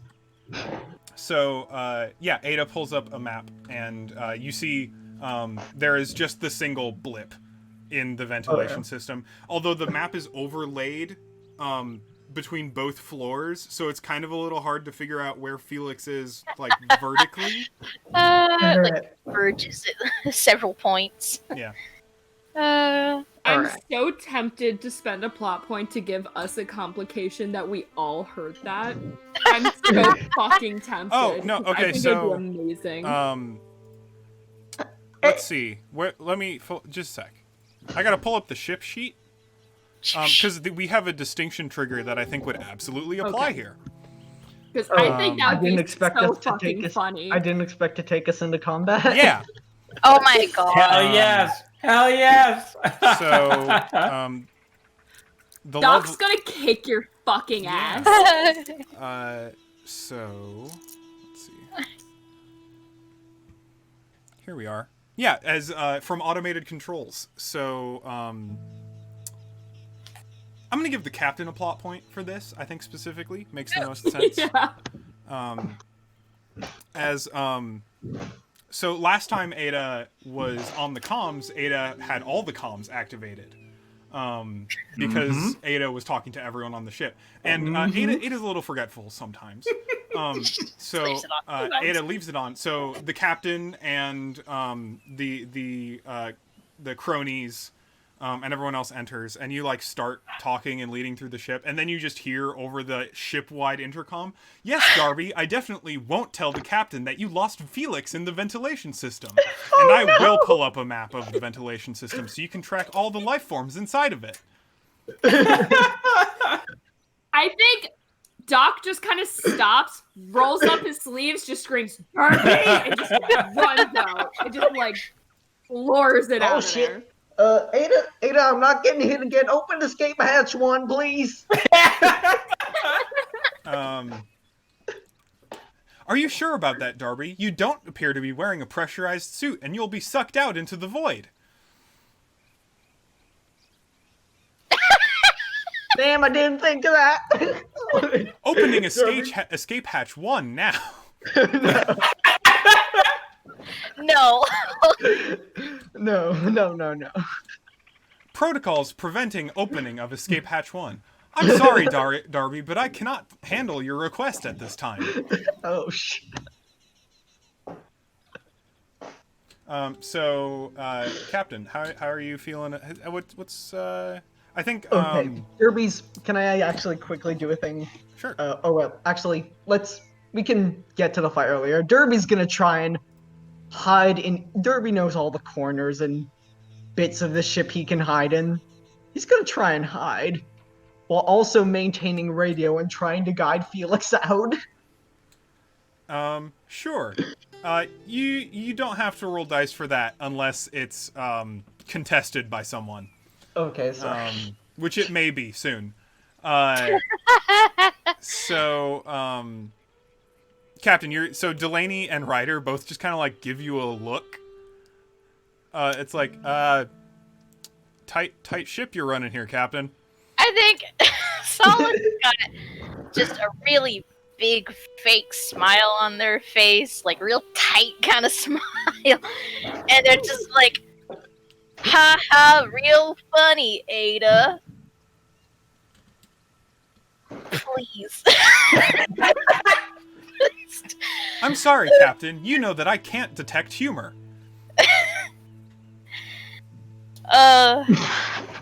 You got a funny sense of it anyways. I appreciate the compliment, though I don't understand it. Alright. Let's just, evaluate all of this, and I'll let Yeah, let's a minute here. do that. So Delaney goes about and starts scanning the slag. He's got his little device, and he basically like presses it up against the slag, and then it like, you see this like bright light underneath it. and you smell kind of this like acrid chemically like burning, and then it pulls it away, and you see that like there's actually a little like dome melted into the surface of the slag. Oh, that ain't gonna mess with the valuability. No. No mass lost or gained. Just need it to make the instrument run. You understand? I mean, I don't, but I'll pretend I do. That's reasonable. That's all we can ask for, really.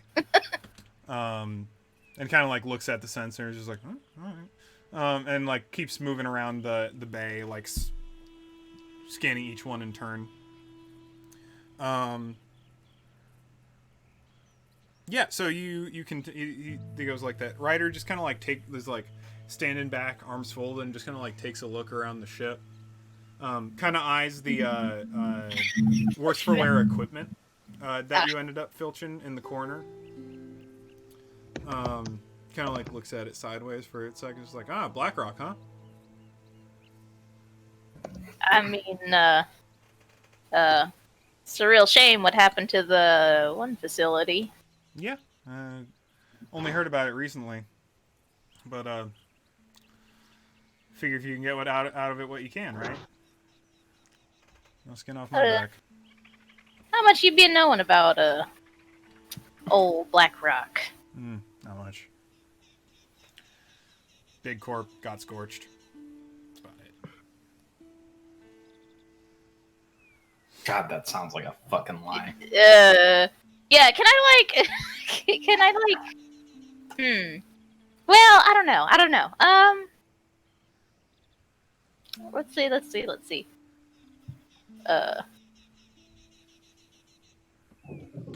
If you can evaluate all this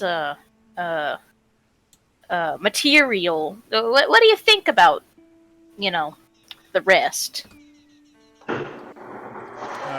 You mean these? And it kind of like points towards the mining hammers. Yeah, give me your thoughts. I want to know what you think. Kind of takes a closer look at it. Gets their hands on it, starts moving it around a bit, messes with the controls. Pretty much immediately, as soon as they start touching it, it looks like they know how to handle it. Like they've got form with the equipment. They kind of take a step back from it and it's just like, like you're probably not going to get much for it. It doesn't really look like it's going to work. I'll buy it off you if Sean don't. Maybe 10 credits a piece? 10 a piece? No. I mean, they don't work. Can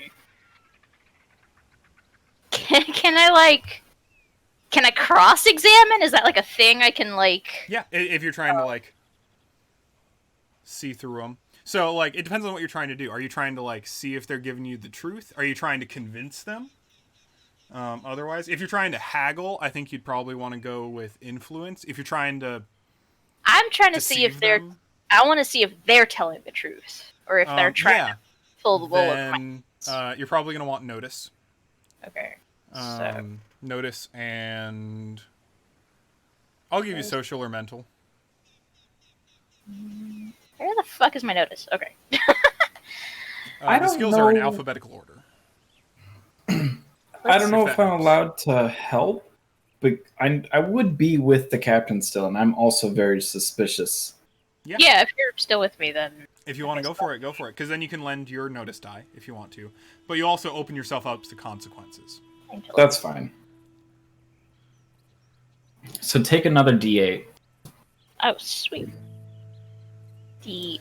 Alright, so I'm going to be setting stakes. So we're going to go with a D6 for social and a D8 for trick. Wait, I'm still figuring out what dice I need. Okay, mental, skills. Okay. Oh, jeez. Okay. So I rolled 2 1s. Oh. So that's a hell of an opportunity if anyone wants to. And I've got a 3 for the stakes. So the stakes are set at 3, and there's an opportunity. So if anyone wants to pay me a plot point, they can scale a complication back 2 steps. I believe, if I remember correctly, that's what you can do if you roll ones. So wait, what's an opportunity? So whenever I roll a 1, you basically get to do to me the same thing I get to do to you whenever you all roll 1s. Oh shit. Which is that you can pay me plot points to step back complicate. Instead of giving me complications, you can step back your own complications. Ooh, Oh. yes. Or any complication. And since it's 2 Okay. ones, you can spend a single plot point to step something back 2 levels. Let's. I can do it. I have 3 points. If you want to. Oh, And it can be any complication. Yeah. Mm-hmm. Do you want to do system override? Because that's at a D8 level. Ooh. I think that makes the most sense. Yeah. Where did that come into play? Yeah. I didn't put that there, did I? It's your thing is right next to it. Yeah. What is that?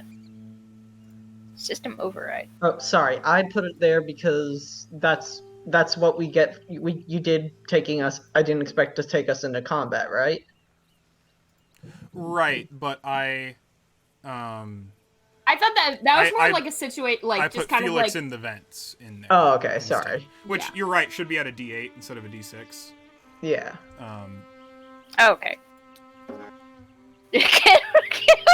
In the future, I will not do. Can I step back? Felix is in the vents then. You absolutely may, but only one person can spend on this. Yes. Yeah, that works for me. So I'll yeah, do you it, absolutely it's fine. can. So you, while this is going on, while they're kind of like occupied, you hear like from the vent, like basically directly above you, Felix be like, "Hey, Derby, Derby, hey." Yeah. Oh, I Well, see it right there. It's not you that finds it though; it's Doc. Yeah. Just get out of there. Come here. I can't. Can you lead me to a vent? I don't. Shit. I don't. Is this He's way? just like. No, the other way. Okay. And like after a short little time, you manage to pull him out of the vent. So the stakes are at 3, Captain. The stakes are at 3? Mm-hmm. Cool. I rolled a 7, a 3, and a 1. Cool. So you get a plot point. Hooray! And you'll succeed. Hooray! So yeah, they definitely know more than they're letting on. Like, I think the biggest thing you get from like just kind of that general check is that they're probably they're definitely lying to you in that they're either worth more than 10 credits a piece, or they work and you just don't know it. But yeah, you can't really tell which. You just know that they're not giving you everything. All right. And complications wise, Yeah.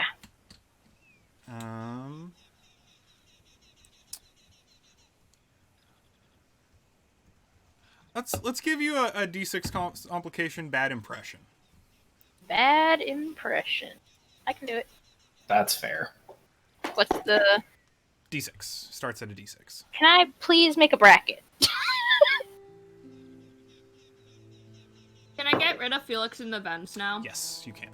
Cool. Step back. Yeah, you step it back two levels, and Felix is no longer lost in the vents. All right. I'm gonna level with you a little bit. I think that even if that's a heap of scrap, that's a heap of scrap worth more than 10 credits apiece. Could be, but you gotta sell it, and it's got the name right on the side of it. Like, slag, we can probably get out. We can recontain it. We can put it in something else. We can put it on another ship. It's not gonna be a problem.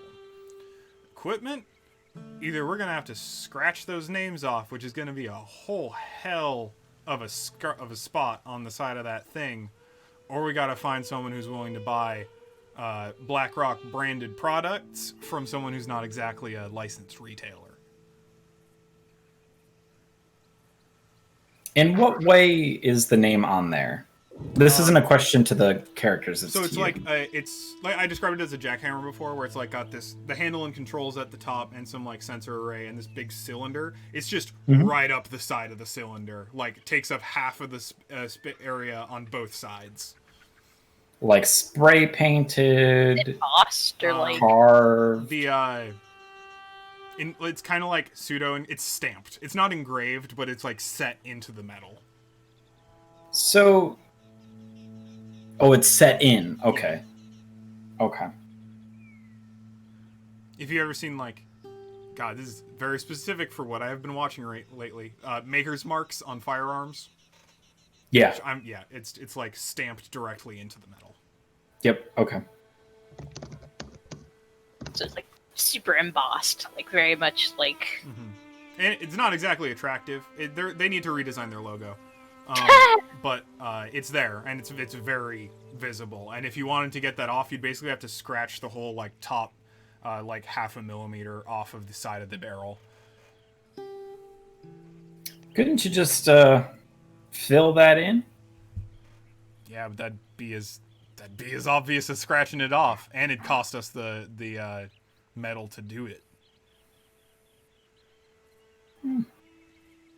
Like I said, I don't think Sean's gonna go for it, and I'll buy it off you if you want, personally. But I got other business. I got income.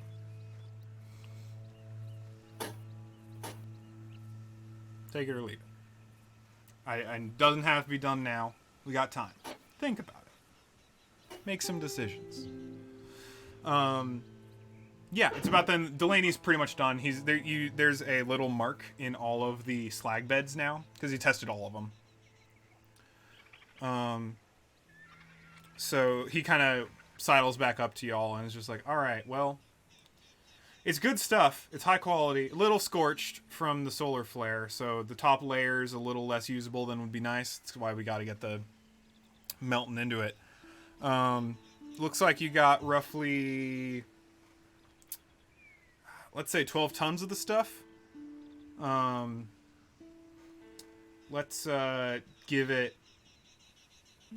And kind of like looks at the instruments and like pulls out another little like side panel pad, like it's space tablet. Calculator. And like does a couple calculations on it. It's just like, all right, well, if we wholesale this later at about, say, 100 credits for a ton, we end up moving fees. We gotta find finder's cost. Let's say we give you 34 credits a ton. 34. That is not a good deal, but Derby is not here to say it. I mean, That's my estimate. We can go talk to Sean. I'm not the one doing the negotiating as far as that goes. I'm just letting you know that's probably going to be your first offer. Got it? you know what? I'll keep that in mind. We'll see how this pans out, so to speak. Sure thing. I'll trust your initial evaluation. All right. Want to head back? Yeah, I suppose it's about that time. Doc, you good? I think he's just having like a very stern talk to Felix right now. So eventually he'll kind of like come back over and like have like a really just kind of like dejected Felix just kind of walking behind him. Are we done or? Well, yeah, we're heading back. What's up with the boy? What's Playing hide and seek or something. I don't know. Oh, one hell of a game of hide and seek. Stay out of the damn ventilation system, boy. All right. So Yeah.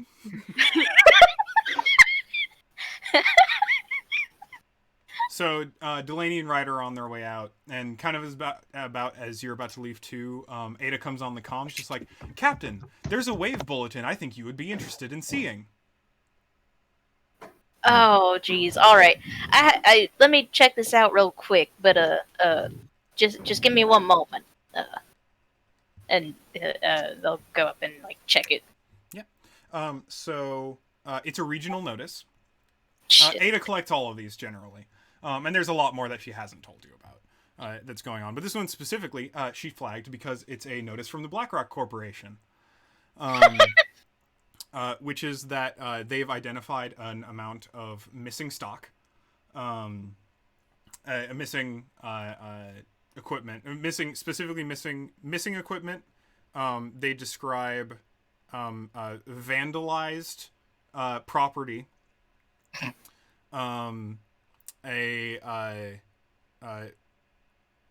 the missing product is what they describe it as.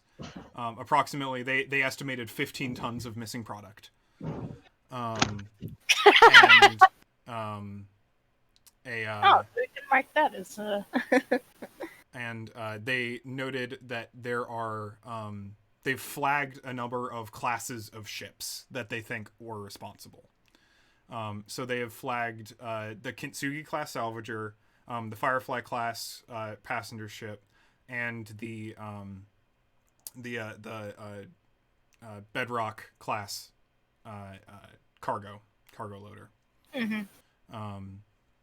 As basically like, it could be one of these, and to keep it out. And they've offered a pretty substantial reward for getting it back. Like, quick maths. Can't hear you. Yeah, you muted. Oh, I know. I'm just saying, what if we're just like, damn, found it? Holy shit! We're one of the Or what if we need to give it sneak it on to it? We look for another ship that is. I'm just saying. It could Look for another work. ship that is currently how you say, docked on this place, and just plant a little of the ore. Just it's there. I'll pass. I'm just saying. Ada, can I get a printout of this real quick? Sure thing, Captain. And send it to the fax machine. They're offering a 300 credit finder's fee. Meh. Single credits are about like, man, okay, I'm not sure I want to even establish that. How much a credit is worth? Because they're worth a lot different to different people in different places, is kind of the thing. Right. Because, like, spending 10 credits on one planet is different than spending 10 credits on a different planet. Right. Because it's so your total offer right now is like just over 400 credits. Right. Which is a lot. Like that's like a month or so's pay for the entire crew. Like that is a large sum of money, because this is like industrial quality stuff. Like, and you have a lot of it. The biggest thing you're landing here is quantity. Because you're literally selling it in units of tons. So like single credits are like, I want to get, if I were to just give a rough estimate, I want to say like $10, or maybe a little more than that in like today's currency. It's significantly more than like $1.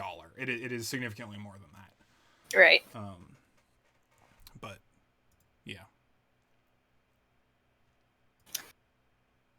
Yeah. Okay. I think Solace is gonna pocket that and then just kind of like come back down and be like, sorry about that.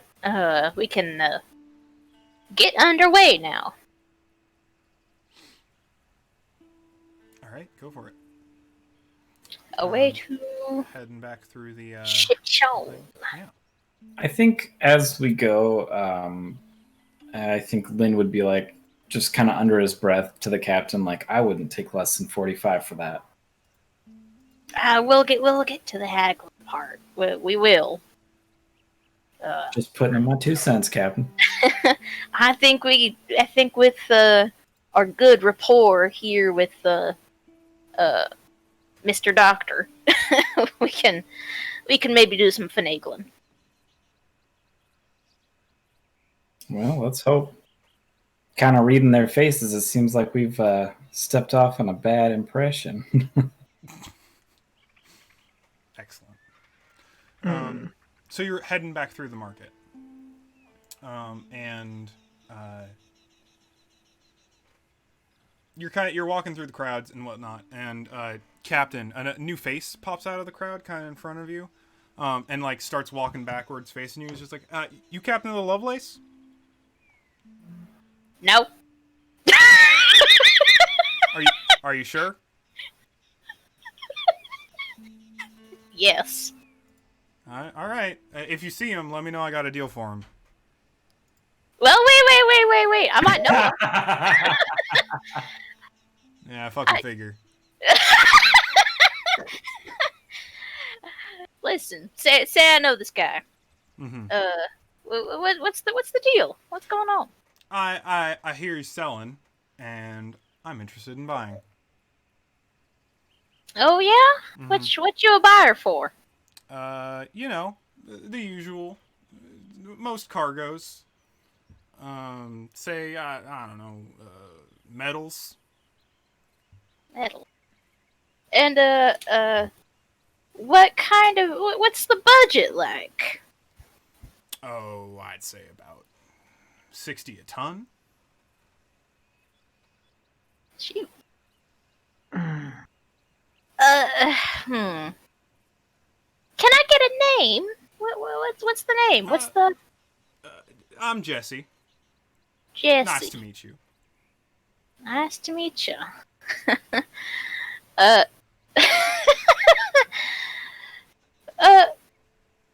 sorry. Have we how do you know the captain of the Lovelace? I don't currently. But I heard some rumors going around. Don't you say?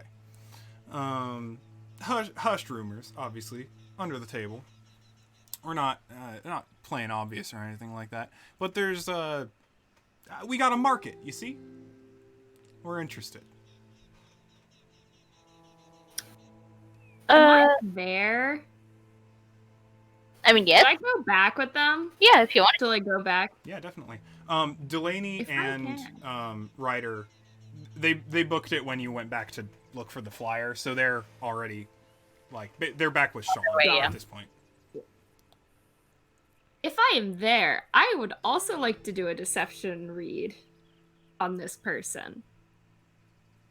Because I'm good at those, and I do not trust anyone that is not my crew. Yeah, if you want to. Personally. I'm going to go ahead and roll for that. I'm going to set some stakes.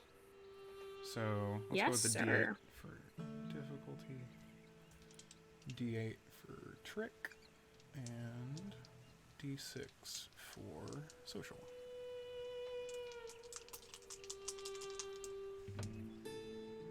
That's pretty good. It's an 11. Set of the stakes. Okay. Ooh, okay. So I'm gonna spend a plot point so I can add my third die. Okay. So it'll be exactly a 12 then. Because Right, I rolled a 10 otherwise. Just beats it. Alright, sure. Yeah, couple things. First is that very genuinely interested in the cargo. Like this person clearly wants to get a hold of whatever you've got. The deception side of things is that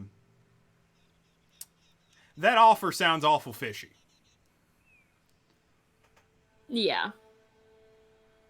So the interest is genuine. The offer probably less so.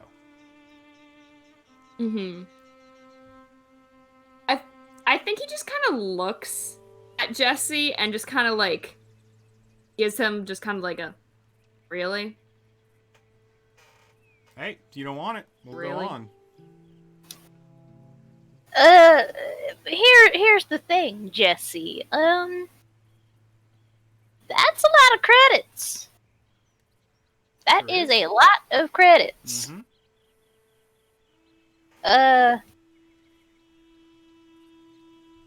That, in fact, that's double what we were expecting. That's a little that's a little high, I think. And I Sounds like frankly, your other dealing's underselling you. well, I'm sorry, but we just met and I don't have any proof of well, frankly, we don't have any rapport, and at least with this other one, we've got at least some of that. Well, how about I tell you what? Let's be honest for a real sec, all right? Do you want to be honest? Honest as honest can be. Sure. So, I'm not captain. I am part of the crew of the Needle Point. We're let's just say we take a lot of odd jobs. So we hear a wave from BlackRock that they've got stuff missing, right? Yeah, sure. We get a tip from a miner what says that that ore is not what it says it is, and that it is indeed slag, but it's got polycarbon sediment at the bottom of it. That's an awful long word that means it's a real good piece of metal. That's worth probably 300 credits a ton. Hard to pass off, hard to sell, but we got the paperwork to do it. Now, our compatriots, I've worked with Shifty Sean myself. Love him to bits, but he doesn't know what you have, and I do. And I can show you the reports that say we've got it. If you want to come back to my ship.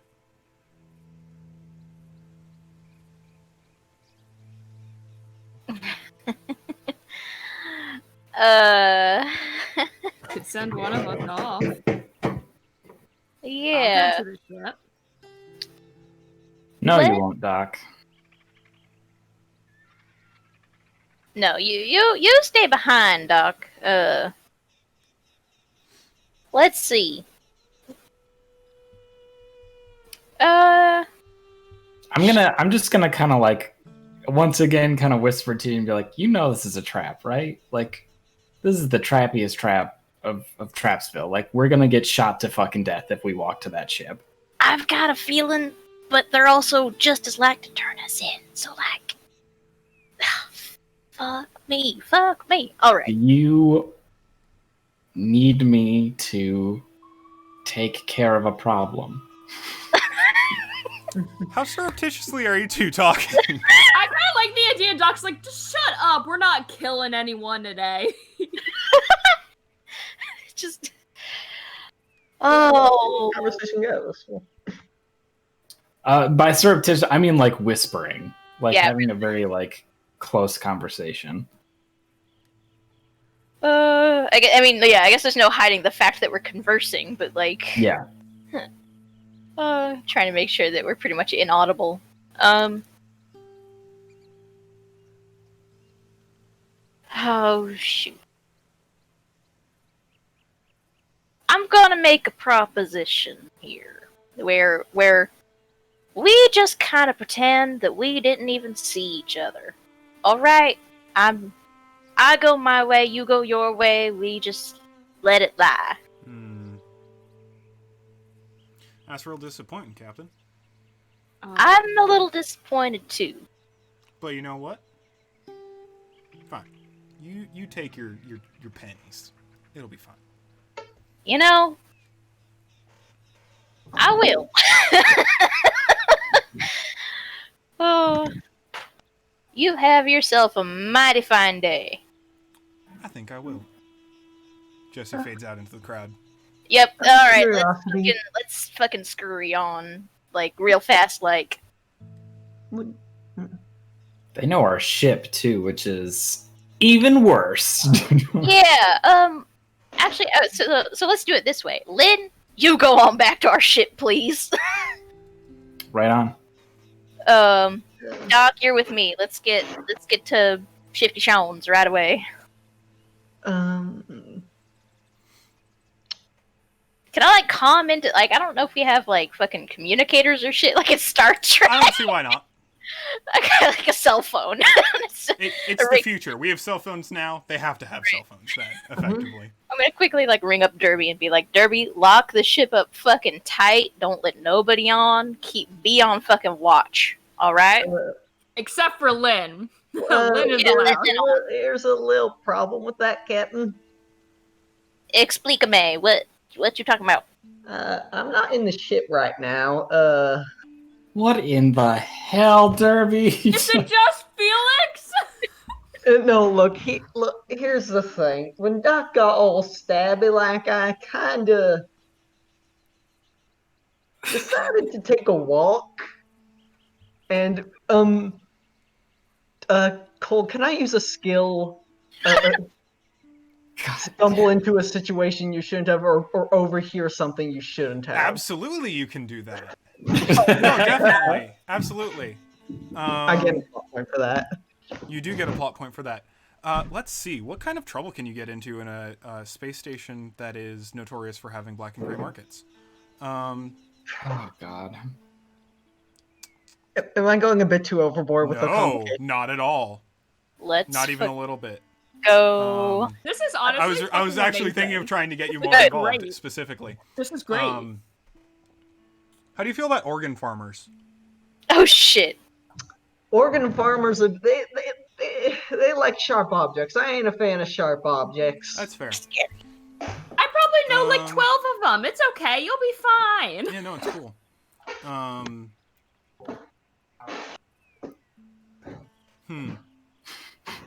Yeah, so I think you started a conversation about moving equipment, because like you're into the tech. You're interested in any opportunities that may help the Lovelace, right?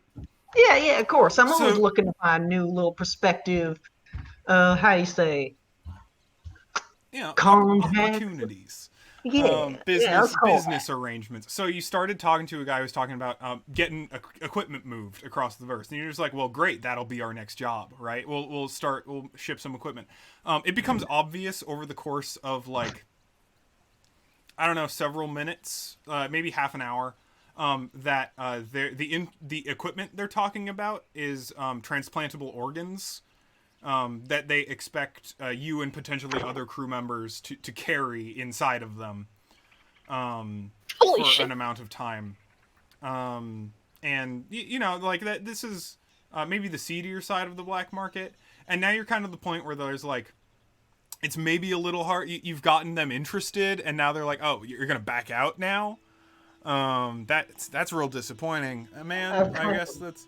But now you know that we do this, so I don't know. That's pretty. And like you're basically just like in the middle of two people talking about like what they should do about this. And Derby's like, well, just give me a second. I'm gonna go in the bathroom right over there, if that's okay. I just need to. Sure, of course. Yeah. Derby gets on it. That's when he gets the call. So, boss, you see, I'm not on this. I happen to have ran into two fellows who were interested in, how to say, shipping some cargo. I was not aware that they meant how they said shipping the cargo inside of us, and I was not aware that they meant literally inside of our body. Apparently, these are organ farmers, and stuff's getting a bit real. I'm just gonna go ahead and say that. Derby, I have no words for you right now. I'm sure you don't, Captain. I'm sure you don't. Perfectly understandable. Please try to live, and please try to get back on the ship. I'll do my best. There's a little vent. There's a vent in here I could possibly squeeze into. Hopefully. Do what you can, Captain. Now, Captain, like clicks, like turns off the fucking phone or whatever the fucking, and just like turns to the dock and is just like, they're gone. Should I go get him? Or should I just go? Like, I don't know what to do in this situation. Prioritize the ship. Prioritize the ship. Sorry. All My right. son is alone on that ship right now. If he gets shot up, No. it's on Derby's prioritize ass. the ship. Derby's a grown man. Derby can figure his shit out. All right. All right. Let me Let's- find my D10 really quick.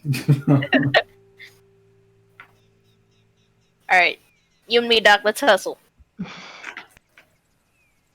Yes, sir. 10. All right, so you're headed back to Shifty Sean. Yep. All right. Yeah, Shifty Sean's in his office. It's just like, finally arrived. Get side. It's fine. Don't worry about it. I got all day. So I got.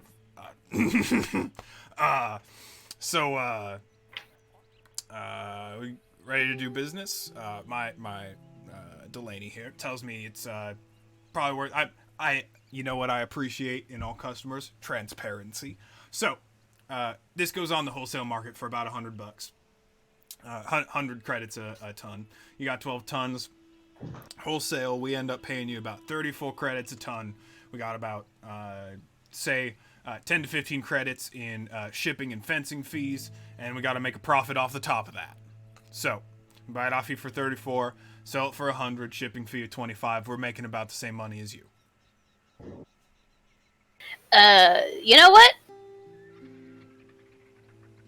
I'm willing to take that offer.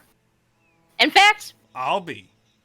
the faster we can get it done, the better. Hell yeah. Tell you what, back up your ship to our cargo bay here. We'll get it all unloaded for you. Then be on our way, get you your money. Sounds like a done deal. Shake on it? Hell yeah. Shake. Firmer grip, more greasy.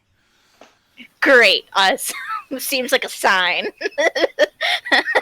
All right. Uh, My boys here will help you unpack it once you get loaded up to the cargo bay. sounds like a plan. Let's giddy on up. Just get on back out there. All right. I don't know if there's anything we need to resolve because I plan to haul ass back to the ship. Yeah, it sounded like you wanted to make Take some kind of action, move. haul action. ass. I've got a 10 in the move skill. I'm that's willing pretty to good. use it. Yeah. So I'll set some stakes. All right. Let's see. D6 for difficulty. I'm gonna add 2d8 for scale. And then that'd be the move, which I'll throw in a d6. All right. Ooh, spicy. All right, so I got no opportunities for you, and stakes are set at a 15.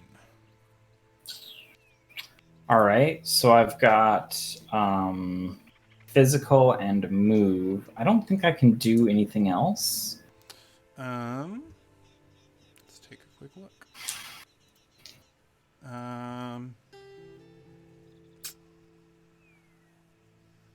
I'd give you on the run. Oh, for a D4? You could use it as an advantage or disadvantage. You can use it as a disadvantage if you're actively trying to hide yourself. If you think it's a detriment to be actively hiding from someone. Or you can use it as advantage as, like, you know how to get the fuck from one place to another place.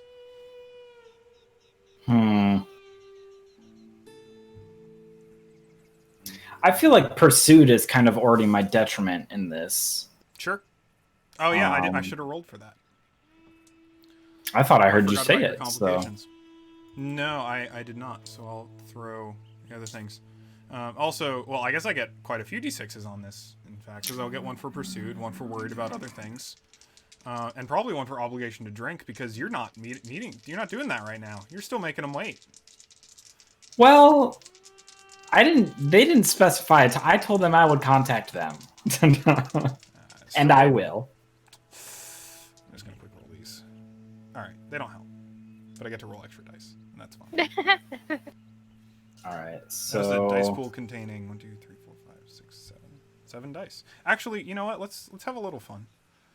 Alright. I haven't spent any plot points this session. Okay. Lynn, so you get a plot point. I'm going to spend one. Okay.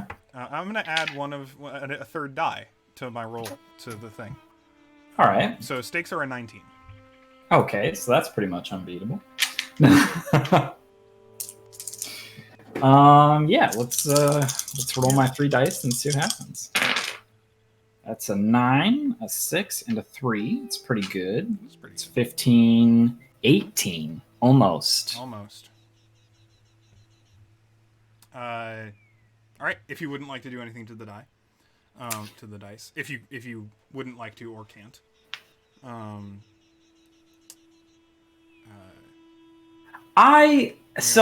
my problem is I could add a big damn hero dice. You can do that. Do that.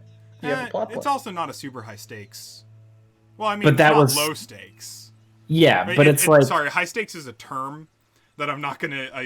High stakes is a game term, and that's not what I mean here. I'm because you've got. Yeah, if you would like to do something, you may. I'm not gonna stop you. Yeah, I guess it was a low stakes roll, if I understand. Right. So it's not like I'm gonna show up and there's gonna be 100 goons. Yeah. Also, I think this is probably a decent place for there to be a new scene. So if anyone's got temporary assets, no one's made any assets. Not yet. Interesting. Nope. No. Oh, I should. I did. I did make. You did make boy tether. Yeah. Boy tether. I'll get rid of which that. Will go away. I should have what? You should have rolled hold full of slag and I should have rolled poor salvage when we did that negotiation before, and I forgot. Oh, oops. That's fine. Remembering for next time. We're still learning. Right. So Lynn, you fail. And what that means in particular is... I have some ideas about what that could mean. Yeah, I do too. I think the most important one is you do get to the ship. And you open the door to find goons inside. Shit. Specifically, Jesse. And a couple others in similar attire with guns. That's funny. And they're Jesse's holding his gun on the door while the other two are looking at the bits of the cargo. They're looking around at the cargo, and you like open the door, and they turn around to see you and immediately draw guns. They're not shooting yet, but they're looking at you, and Jesse just kind of stands there like, all right. You gonna deal? Am I gonna deal? Or are we I'm sorry. This? Oh, you're taking this. Unless you deal. What's the deal? We pay you for it. Okay, you so were you're there, gonna right? Yeah. So you're gonna either pay us or you're gonna steal it. Correct. Mm-hmm. Uh-huh. How you plan on unloading that in this area is my question. Cargo bays, we'll figure it out. Mm-hmm. So you have no plan. We'll borrow the ship. Ada's very friendly. Lynn, I can't even stop. I think Lynn would just be like, God damn it.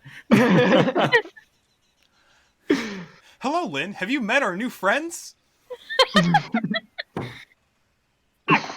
This might be a nice place to actually put in an asset from Felix, possibly. Could I possibly? Because I think he's still on the ship. I do too. Could I create? Could I do an asset if I spend one of Doc's plot points or whatever Felix has to make a communicator to talk to the rest of the crew? Sure. Absolutely. Hey, there's people on our ship now that's not any of us. Dad, please. Oh, shit. There's guns. I just kind of like, I kind of wanted to like, as almost like a group text, so like everyone hears that. Just like group call. Hey, conference call. That's what it's called. Yeah. Hey, there's people. There's bad people. Thank you. I don't want to die. Goodbye. That's it. But what? I'm gonna put my trust that the captain trusts me, and I'm gonna do a thing. I mean, I can't Absolutely. stop you, so. Ada, lock flight commands to captain only. Understood, Lynn. Yes. Oh shit. So you said you were gonna borrow the ship? Well, that's a shame. He's gonna shoot you. Oh shit. You sure can try. Yeah, I was about to say, that seems like a good time. So I'm setting the stakes here. Yeah. I'm going to call this a high stakes roll. Sounds meaning about that, right. whoever loses the roll is going to end up getting taken out. Mm-hmm. So I will be rolling my physical, which is a d6 plus shoot, which for Jesse is going to be a d6 plus a d8 for the distinction second oldest trick in the book. I'm also going to be rolling a d4 for the negative distinction blinded by cash.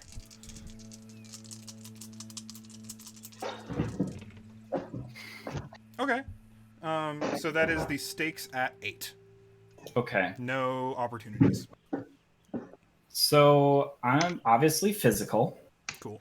I'm gonna use move Okay. as my thing. I'm gonna add another D8 for my katana Okay. because I am still using that. Sure. I'm not going for a killing blow at all. Okay. He might not actually get really hurt at all. We'll find out. I assume you're adding your d8 for Street Samurai. 'Cause if Do you I aren't, get You definitely should. a D8 for that? Yeah. So whenever that would be useful, and I think this would absolutely be a case in which that would be very useful for you. Oh, Is the fact that you are hell Street yeah. Samurai, you get to use a d8. Fuck yeah. So you're not rolling fight. No. So I'm- could you I'm describe rolling- to me what you're doing? So he's gonna pull on me, and I'm going to dodge the fucking bullet and get in on him as close as I can and slap the gun out of his hand. So he'll probably get cut on his hand, and then I'm gonna take that force, swing it back down so that it's right next to his neck, and be like, "Try again, motherfucker." Hell yeah. That's some ninja shit. Hell yeah, hell yeah. All right. Heart of the dice. Oh my god. That's 16. That's Ooh. pretty good. So you succeed. I rolled an 8, right? Yeah. So you succeed by more than 5. Yeah. So you're going to get a big damn hero die. Sweet. No ones. No ones. No ones. 2 8s, Nice. 5 and 4. So you're going to get one d8 for a big damn hero die. All right. Yeah, you succeed. You do exactly as you described. So like Shit. you can like figure out where his barrel's pointed, and you like move to the side of that. He ends up okay. firing. It ricochets off of one of the big containers of slag, and you just get in real quick. Like you the fucking anime thing where like you blur out and then blur back in. Sure, yeah. But you're just like right next to him, and you basically just like. Are you like slashing at his gun with your sword? So I take the sword out of the thing, out of the sheath. Yeah. And I hit the base of the so he's gonna get cut on his hand. Okay. That's inevitable. It's And- not gonna like take his hand off, And probably. you're like, but you're using the blade specifically of the sword. Yes. Okay. Yeah. So you do, and I think you actually like end up like slicing into the slide of the gun that he's using, and like so it like kind of like and as you like knock it to the ground, it like breaks into a couple of pieces. And then you've got your sword up to his neck, and yeah, so he is taken out for this scene, which basically means that he's no longer able to take actions. So yeah, you basically got him exactly where you want him. Holy shit, Lynn, you have a hostage. I do. And so both of the other two around him, that being Sam and Big Dave, they've got their guns drawn on you, but they're kind of apprehensive. Like they're kind of looking at you like, This is not a Good good old situation. standoff. Good old standoff. What do you do? Go. Jesse's just kind of looking at you like. Everything you told us before was true, huh? You're Most part of of the it. needle nose. Most Yeah, of it. that's What true. parts weren't true? How about you extrapolate on that real quick? Well. Kind of push the blade a little closer to his neck. What? Wasn't going to pay you 60 credits, tell you what. Mm-hmm. Most of the other stuff's true, though. It's better than you think it is. Well, unfortunately for the both of us, it's neither of our calls. Now, you two are going to move the fuck off this ship. Nice and easy like. And then Jesse will be right behind you.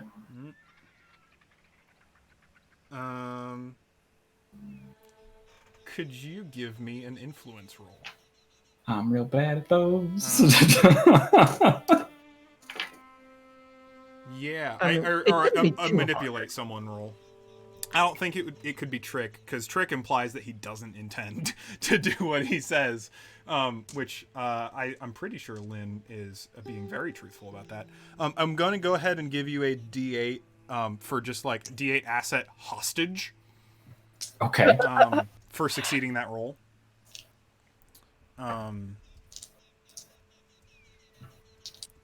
Jesse at sword point.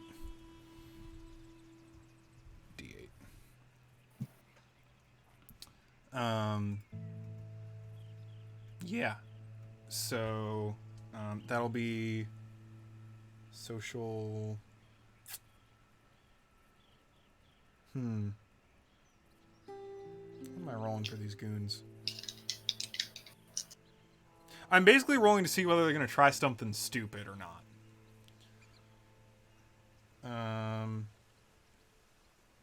Focus, maybe? Yeah, I think you're right. They're not great at that. But I am going to give them, because they do have a distinction,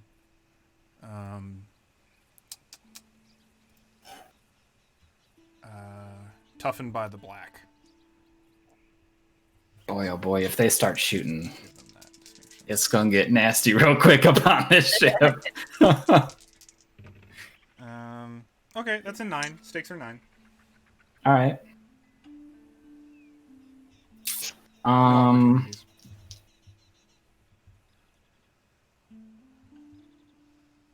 So for me, that's gonna be social, right? Mm-hmm. And then you said influence, right? Yes, I think if you're trying to get them to do what you say. Yeah. And then the And D8. again, I'm gonna give you. So, I'm very much gonna give you a D8 for your hostage, a D8 for named katana, because you're absolutely using it to influence this roll. All right, that's fair. And I'll give you the D8 for street samurai, because this seems like something you would be used to doing, basically. All right. That's This a is lot of Lynn. dice. It's in their natural habitat. This is very much like what you do and are good at. That's true. Can I? I don't know if this is a good time to use it, but I don't know if like creating a memorable complication would be good. Because Yeah, absolutely. okay. Yeah, so I'm gonna go ahead and create that on your sheet. So, Lynn, memorable, D6. Start that at D6. Yeah. So you've gained that complication, and you get a plot point. Okay. Gonna roll me a lot of dice right quick. Wow, holy fuck. I'm just gonna read off the dice really quick. 2 8s, a 6, a 4, and a 3. Two. So that's Wow. another It's pretty 16. It's pretty Yeah. damn good. I rolled a 9. Wait, you said right?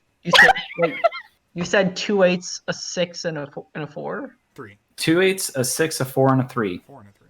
You got a And 9 originally, yeah. Yeah, so So that's 5 more Yeah. than the original. So you're gonna get another D8, big damn hero die. Wait, Hell yep. if you get 2 8s and a 6, that's 22. you only get to keep 2 dice. Yep. Oh, okay. If you pay plot points, you can gain can add more. additional dice. Okay. But you he don't sure really. doesn't have to. It's fucking killing this shit. Holy Yeah. moly! What the Um, fuck? I roll a 1 like every time. I'm very glad because if this went south, this was gonna go very south. yeah. No. So both of them are just like shit. Oh fuck. Okay. We're gonna. Yeah, and they like very slowly like they holster their weapons. They are backing off the ship. Perfect. Yeah. I'm gonna wait until they're off of the ship. They step off the ship and like they kind of look at each other and like go further back out until they kind of disappear into the crowds of the marketplace. Cool.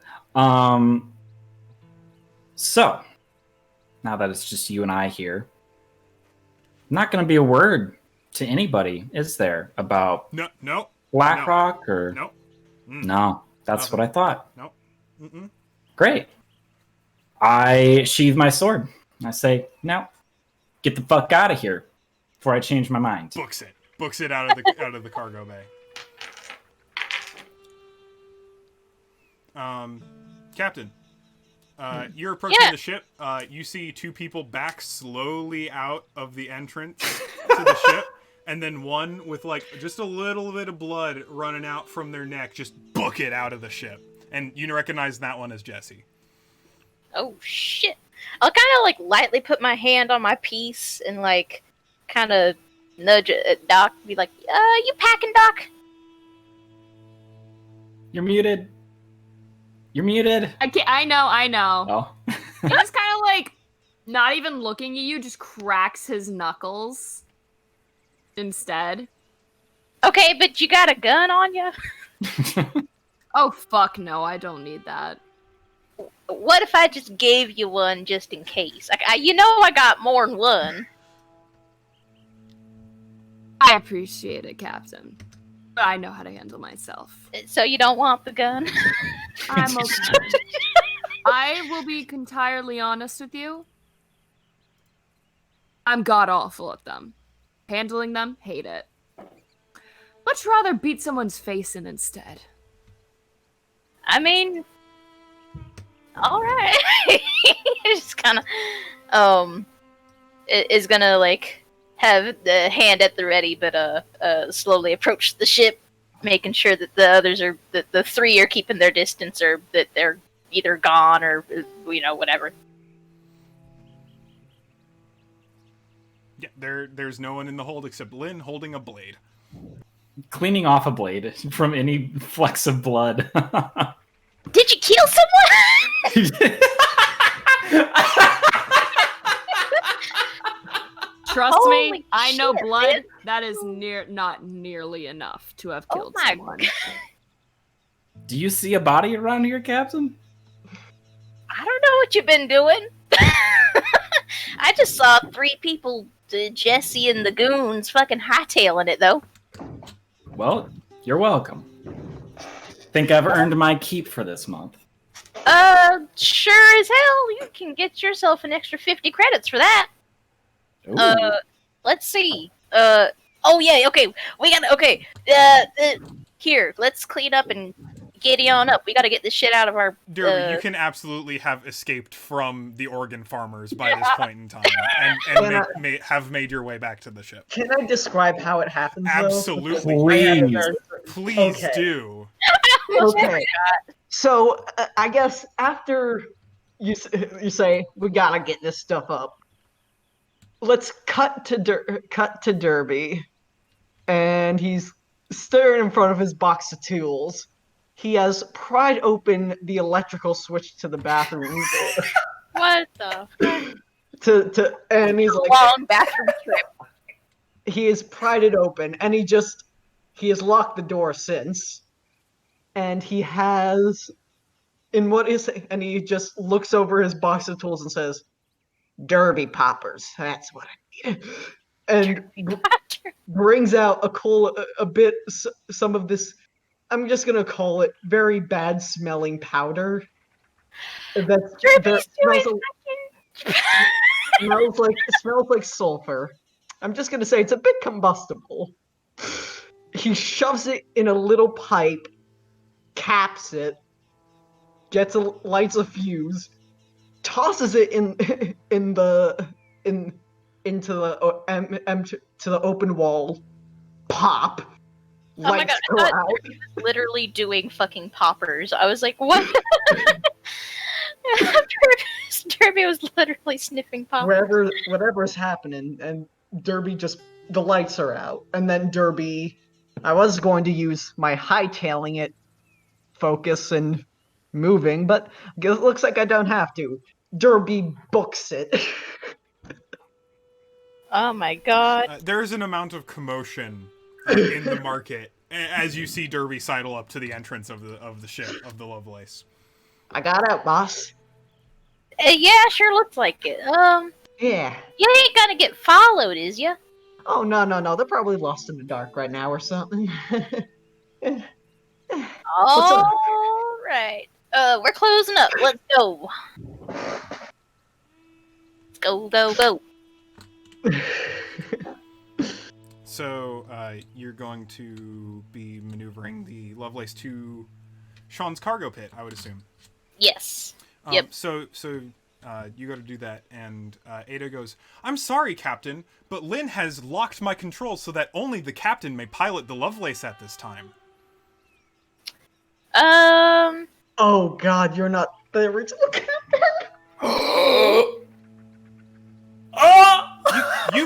You may pilot me, Captain. It is only that I may not take over the controls at this time, as I am not the captain of the ship. Oh my god, I was just like... I legitimately just... Oh my god. If you would like me to contact my previous owner, whom I dislike very much, in order to No, attempt to pilot... no. Let's not be doing any of that now. Please. Oh, shoot.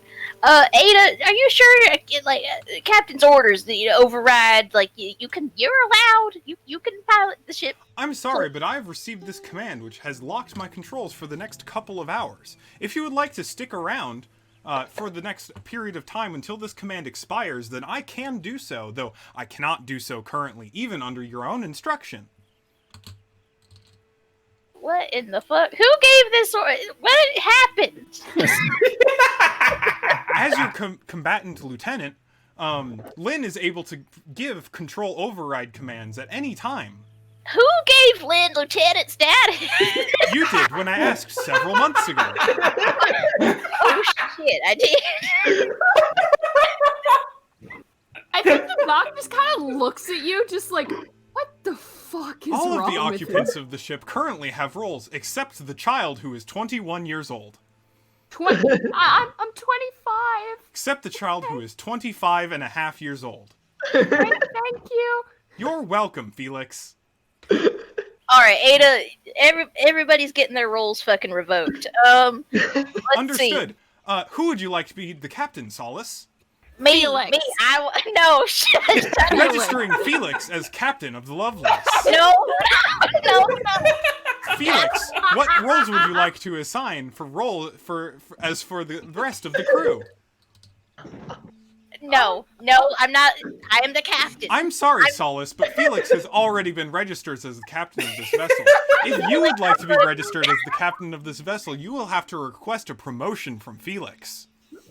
Felix, you're on my ship. I've been granting you leniency.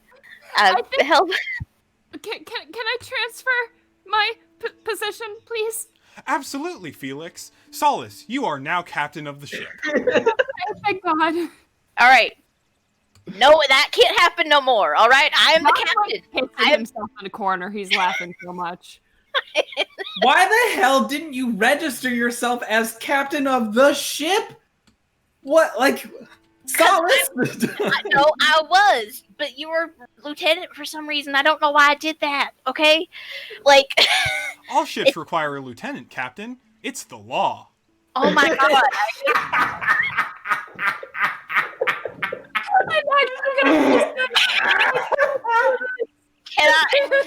Can assign that later. Can we just please? I need to focus. You may do so, though you must understand that if you do not within 24 hours, any ship that scans you will understand that you don't have a lieutenant, which is very out of that's a major faux pas when it comes to flying etiquette. That is a big no-no. All right, Lynn's lieutenant. No one else is lieutenant though. Everybody else is Noel. No Understood. fucking roles for anybody else. All right. Jiminy Cricket. Oh, I gotta fly this thing. God. All right. Can I get some instruction at least? Like, can please? I will guide you to the best of my ability, Captain. As this is your first time flying the ship as captain, I understand that this may be somewhat foreign to you. I mean, it's not that, but it's not great. But you know You've only what? been captain of the ship for roughly 30 seconds, Captain. I don't understand how you could possibly understand how it works. I'm tired of the trajectory of this. What you call a burn? Is that what the kids say? Has someone? I can power up the infirmary if someone has suffered a burn. The captain surely has. Captain, have you suffered a serious injury related to temperature? Solace No, it was to his ego. It was to his ego. has got The ego is not a piece of human anatomy, I understand, Lynn. But thank you for informing me of it as the lieutenant of the ship. You're very welcome. We can treat said burns later on. Can we get in the fucking air? Okay, cool. So,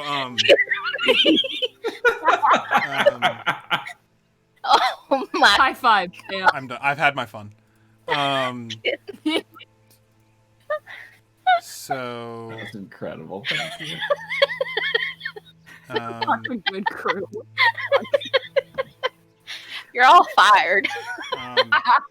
I would like you to fly to roll. Oh, yes. To fly into the hangar. This is going to be pretty easy. I'm just D6 for the hangar, D6 for difficulty.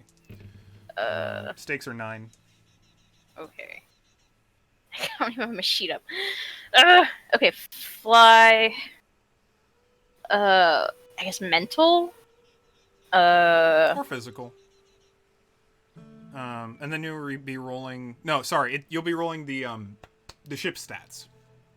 Okay, and then So it'll be the a D8 for engine, and then plus your fly skill, plus an 8 for automated controls because 8 is helping you. Okay. Got it. Oh, plus 8 for Ada because automated controls and Ada are separate. Oh, okay. So you'll get 3D8 and 4. You'll just get straight up 48. Yep, and then okay. Do I have anything else that would actually help? Or sorry, 3D8 and a D6 because your fly is a 6. Yes.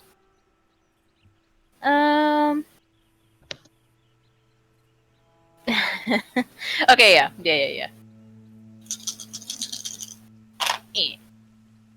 Okay, which 5 and a 7. That's a 12. Mm-hmm. Yeah, you succeed. Hooray! And it's pretty smooth. I feel like maybe you just haven't flown the ship in a while. Very directly piloted. You do it occasionally, but it's not something you do super often. Mm-hmm. And you get it just properly docked in Shifty Sean's cargo bay. Fantastic. Let's let's hustle. Basically, as soon as you touch down, then Sean's got his folks, Delaney Ryder and Wyatt, who is standing out front to help move stuff. So it's a pretty quick process. Probably unloads in a couple hours. Perfect. Comparatively. They've got nice grav lifts, so you don't have to literally lift multiple tons. Yeah, I was gonna say we've got our own equipment, but it's it's been proven to be tricky. It's more for tearing things off than putting things down. But yeah, it also helps. Yeah. And you get everything unloaded into the cargo bay. Wyatt and Ryder make sure everything's covered by a tarp. Yeah. Multiple tarps. Yeah, we want everything that has the black Rock logo just like gone. So just all of it. Yeah. So that's the and that's the arrangement for the slag. You've still got the mining equipment and all the electronics that Derby took. Do they not want it? You only made a deal for the slag. Oh, what about here? Who was the one? I forget their name Ryder already. was talking about Ryder. buying the pre-refiners off you. Listen, Ryder, I was thinking about your offer. I'm willing to take it. 10 apiece? That's more than doable. All right, sure thing. My area is over there, and you see it's like there's like a locker and then like a painted out zone in the floor, and it's got like a sign over it that says Ryder. Ryder's spot. My stuff. It's just like you can set them down over there. You've only got like 4 or so you get like 50 credits out of it. Sure. But it's more than nothing. Yep. I'll kind of like create them up nice enough as we can and like Absolutely. roll them on over. Yeah, no, and Ryder pays you out. Sweet. So now we're at 458. Yeah, I wouldn't worry about the numbers too much. We'll create an asset later for your pay. Cool. I think in kind of the downtime while, because I'm assuming we are not doing most of the work, I would hope. You're definitely expected to do at least half of the work. It's your car. Well, stuff. in the time where it's not our half, I'd probably go over with Solace just like the details of like what happened when I got to the ship and why the ship was locked to captain. That is smart thinking. That's you know, in retrospect, glad you did that. It kind of sucks though. Hey, we call you captain. I assumed Ada called you captain. You know, it just made sense that you were programmed as captain of the ship. So. Yep. Glad we got that sorted out, though. Now we don't, hopefully, ever have to worry about that ever again. Maybe. I mean, we'll see. I'll have to maybe be updating some protocol, whatnot. Just in case. God forbidden anything else were to happen. Yep. Like any more goons getting on our ship, but I digress. Anyways, I got your 50 credit bonus. Oh, hell yeah. Are you still meeting your date? Soon. Once this is all done, unless they don't care anymore, which is probable. I'm gonna go ahead and take off. Jesse at sword point, intimidated to stay silent. Bad impression. Felix is communicator. Boy safe. Boy safe. And hold full of slag and pour salvage. Oh yeah. Clearing out everything that doesn't matter anymore, or rather, that has been resolved. Also, find salvage electronics. I can get rid of that asset. You still right? have those. Oh, I do. Oh, okay, good. You didn't sell them yet, or do anything with them. Yeah, you still have those. Good. Okay. Yeah. Yeah, and Shifty Sean pays you out. Good to close. Quick business. I like that. I mean, you know. If you ever need a job, I probably got things you can carry. No guarantees they won't get you shot at, though. I mean, listen, if you got something on the docket, like, if we can hop off of one job and right back onto another, I'm willing to hear it out. Depending, of course. Give me an hour or so. I'll see if maybe I can rustle something up. Get you in contact. You interested? I mean, again, depends on the ask, but Let's You get all this unloaded in inventory. Do y'all spend some time in the market, and we can see what we can deal out. sounds like a plan.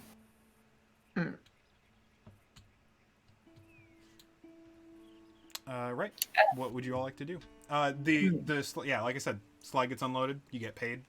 You got the open market, and the rest of the shit. I don't know. Check the post office. Go to the library. You can try and meet your date, Lynn. That was my plan, actually. Yeah. Rad. Are you going to go? Let's do that if you want to. You want to go? Meet Sure. your date? Hell yeah. Derby's gonna hunker down for now after the. So Lynn, do you have any kind of hide from a Yakuza headhunter who already caught a glance at you earlier today kind of skills? You talking about like on the run, maybe? Yeah, it seems like a pretty good one. Yeah. So I'm gonna set some stakes. Okay. I'm going to be rolling for the Crusher. right. This time plus company. So I'm going to get to use some scale dice. This will be fun. So let's do D6 mental, D8 for eyes like a space hawk, D4 for not in a hurry, another couple of D8s for his friends, and then I get to add a D6 for pursued, a D6 for obligation to drink, a D6 for worried about other things, and a D6 for memorable.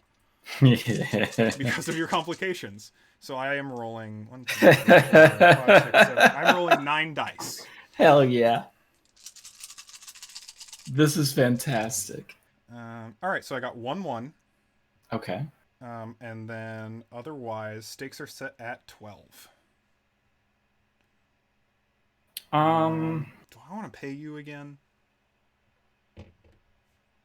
I do plan on. Well, I mean, since I'm going and doing this thing, do I need to pay to knock out the obligation to drink? If you would like to, if that's how you would like to spend your, so the obligation to drink will be resolved by you resolving it. So, like, if you diegetically solve the complication, it will just go away.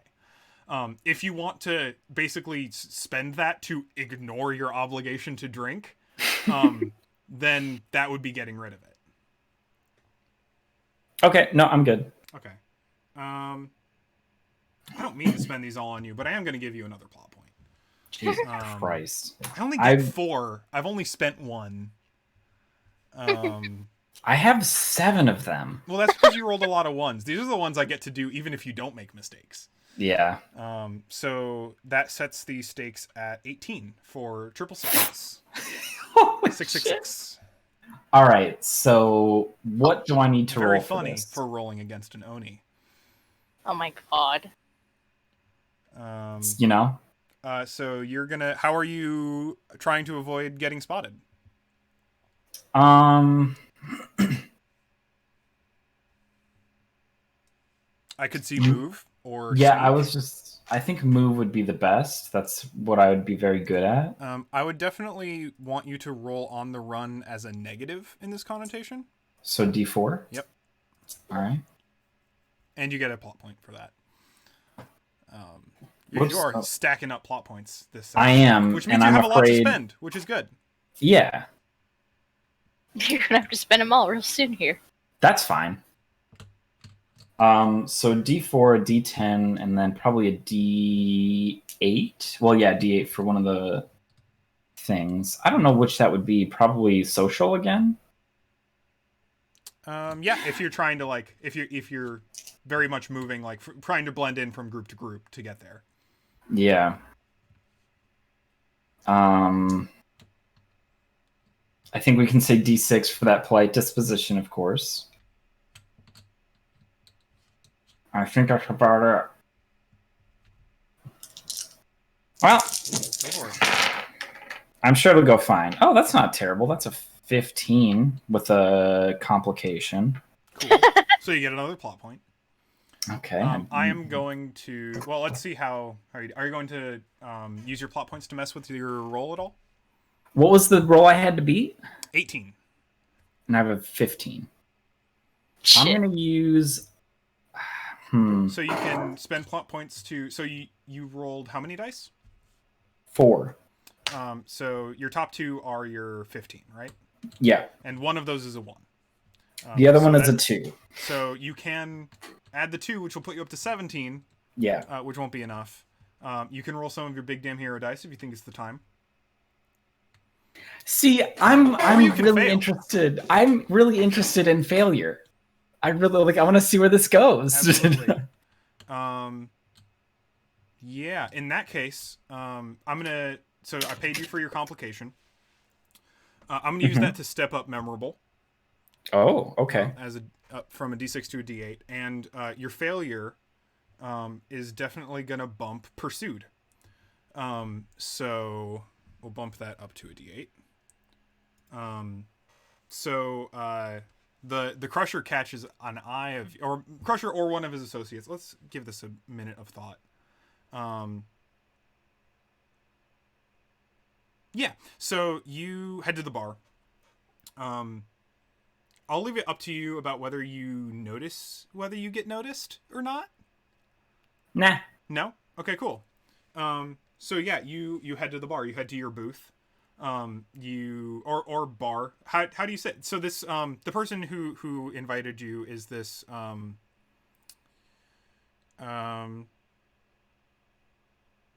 about you describe them to me? Oh boy. If you would like to. I can also come up with something. I don't really know. Sure. I think Lynn is like somewhere in like the bi-pan pretty broad attracted spectrum. range. Yeah. So I'm gonna go with Likes people. Yeah, that's what I was gonna say. Likes people. I'm gonna say so. This is an older woman. Ooh. Say in like, I'm gonna insult someone if I give a specific range. So I'm just gonna leave it at that. Silver fox. Yeah, I think kind of in that zone. I think she's actually one of the other local business runners. Like she runs one of the stands in the market. And is just like always super interested to talk to visitors, whoever's going in, anyone who's particularly interesting looking, and you are definitely interested. Yeah.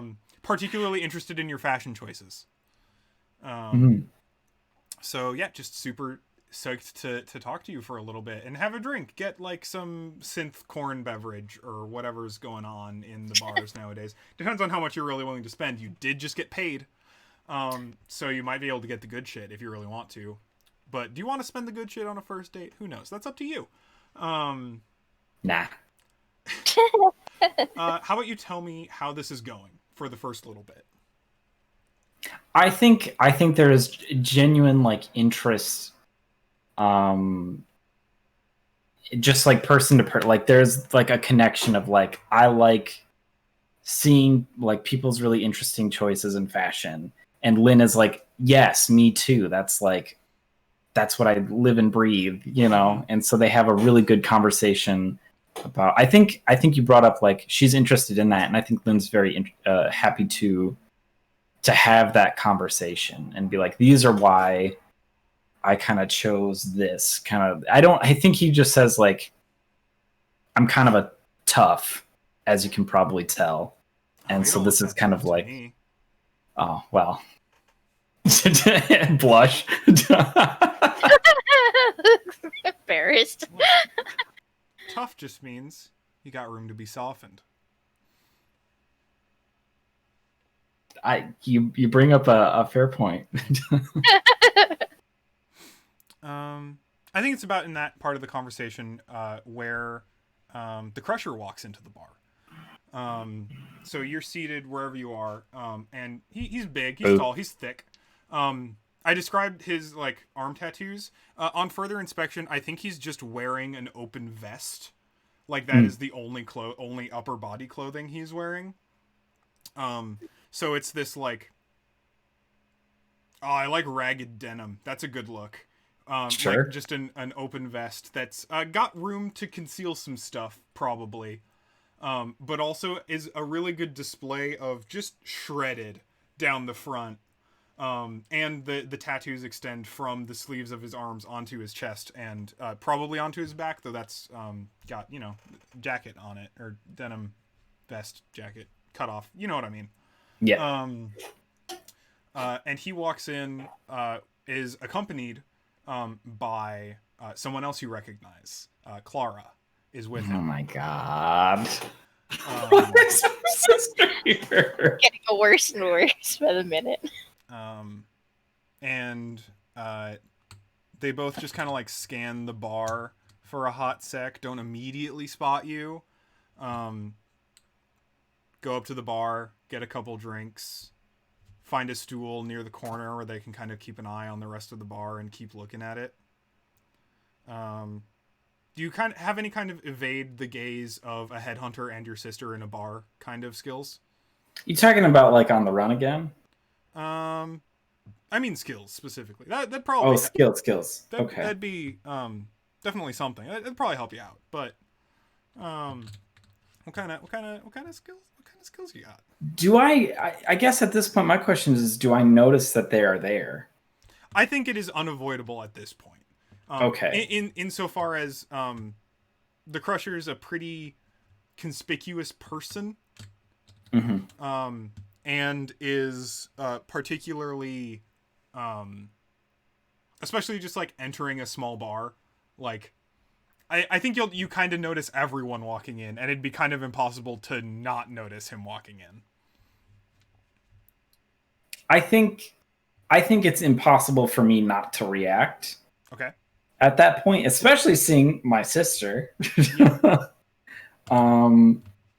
So yeah, I need to get the fuck out of here.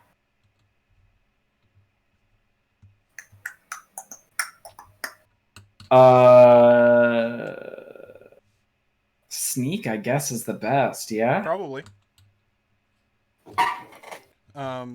Your date definitely notices. She's like, "Oh, something wrong?"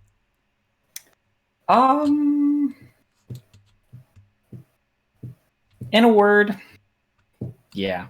Oh. I'm sorry. I have had a really lovely time, but I do need to bounce. Okay. Because if I don't, it's not going to end well. So, that's cryptic. he kind of like leaves a little bit of some credits. I don't know if credits are like physical or not. They can be. They're Okay. they're depicted as anything between like cards and coins and bills. It's not very specific. Okay. I think credit is like effectively a unified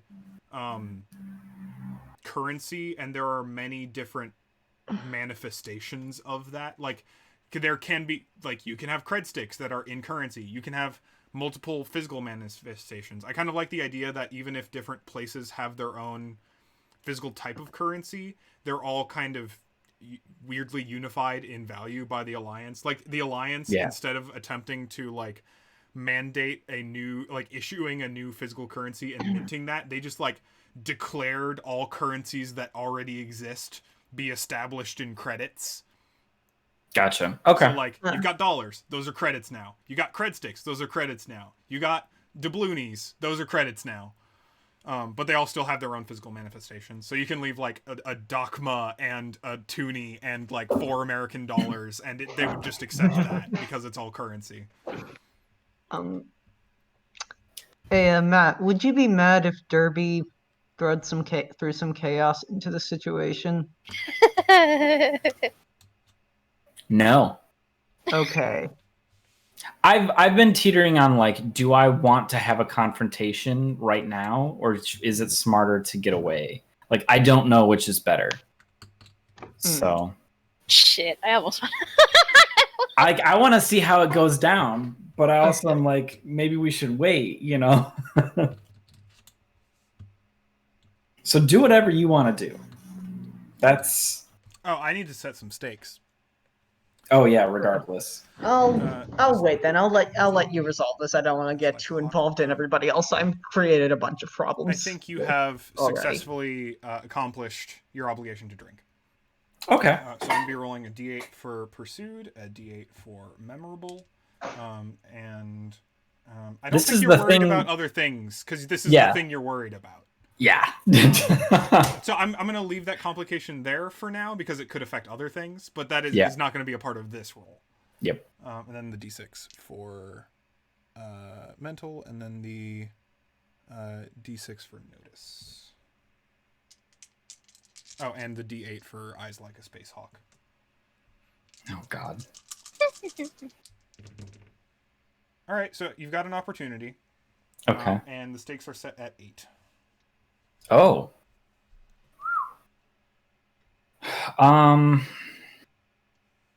Would you like to take this opportunity to roll something back? I'd like to just take worried about other things. Well, do I? It'll be resolved by the end of the episode, definitely. Yeah. I mean, you don't keep the points after anyways, so Might as well. yeah, I guess so, just in case. Because this is the thing that I'm worried about, and it's probably going to haunt for the rest of it. So, Gotcha.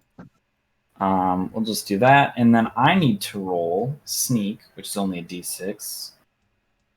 Physical, I would assume, because I'm trying to stealthily get out. Where's my? I have d8s in front of me. What am I doing? Reaching. I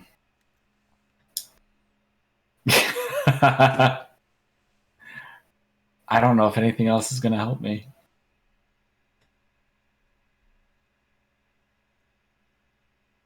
Could I argue that because I know my sister, that I would know how best to avoid her eye? I assume you want to be using family ties? Family ties. Absolutely. Yeah. That's why you have it as a signature asset. Stuff like that.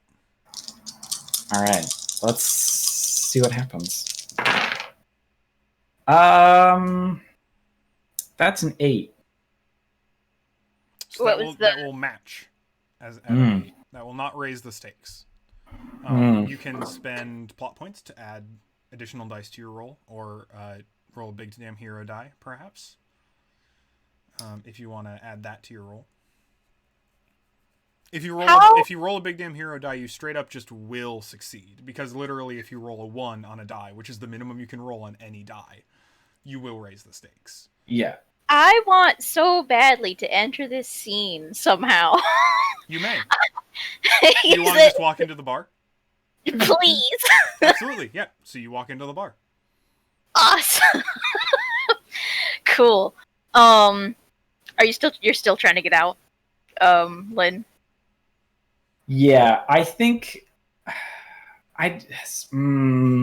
my plan was to let the dice decide what happens here. So I'm going to leave it at an 8. Okay. But you will enter, so I don't know what that kind of chaos will cause. I So, I have 2 ideas, and I don't know which one I like better. I've got a note for. I'm just gonna write this down so I remember. Yep. So Captain, Mm-hmm. you walk in. Basically, as soon as you see this big buff dude wearing a big toothy mask stand up and start stalking toward Lynn, who you spot across the other side of the bar. So I just see that. Yeah. Okay, That I thought you were happens gonna, basically as soon as you walk in. I thought you were gonna like append something onto that. Okay. Nope. Oh shit. Okay, so this wasn't my original idea, but actually, all right, Lynn, I'm gonna. What am I gonna do? I had an idea, and that's totally throwing my idea out the fucking window. Shit. I'm gonna. It's so not right, though. It's so not what I want to do. Fuck. Okay.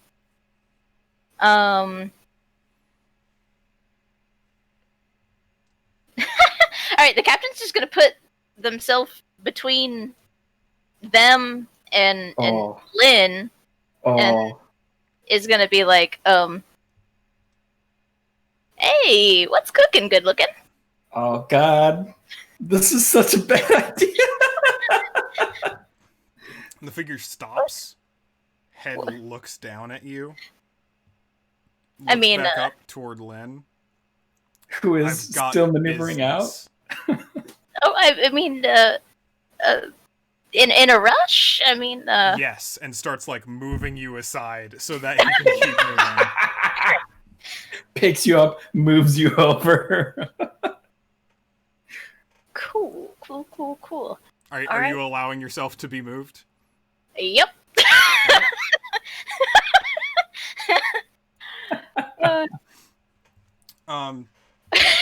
So Lynn, what does it look like when you're trying to sneak out? Like, are you just trying not to be noticed, or were you actively attempting to leave? I was actively attempting to leave, and I think I like stole someone's hat. Awesome. And like threw it over my head, and it kind of like put it. Definitely. So you feel a hand on your shoulder that turns into a vice grip. As the Crusher like grabs your shoulder and like guides you back to the booth and sits you down. And then sits across from you, hands folded, just looking at you. The table bumps up a little bit from his knees. Yeah. So Solace is actually gonna post it. Okay. Solace is gonna so the lady that you basically just like left, I think Solace moves in.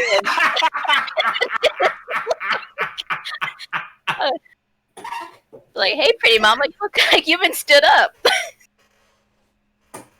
Oh. But it's actually just like totally has eyes on Lynn. It is like it is kind of looking between like Lynn and this lady, and like just kind of like trying to like watch things. Lynn. Shit. I like lean back and cross my hands, or fold my hands rather. How's it been? It's been a while. Busy. Mm. So I'm gonna make this quick Mm-hmm. because we used to work together, and I like you.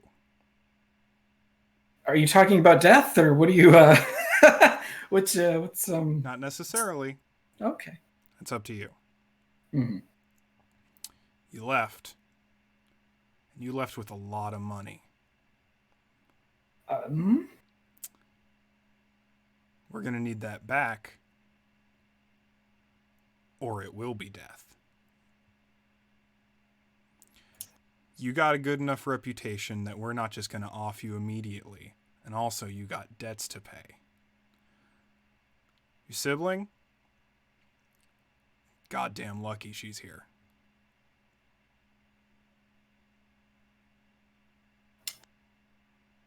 Well, I appreciate the gesture and the honesty about the situation. I don't remember taking any money, though. Unfortunate. So, here's how it is. You get us 10,000 credits as it was taken, or we fill you with holes.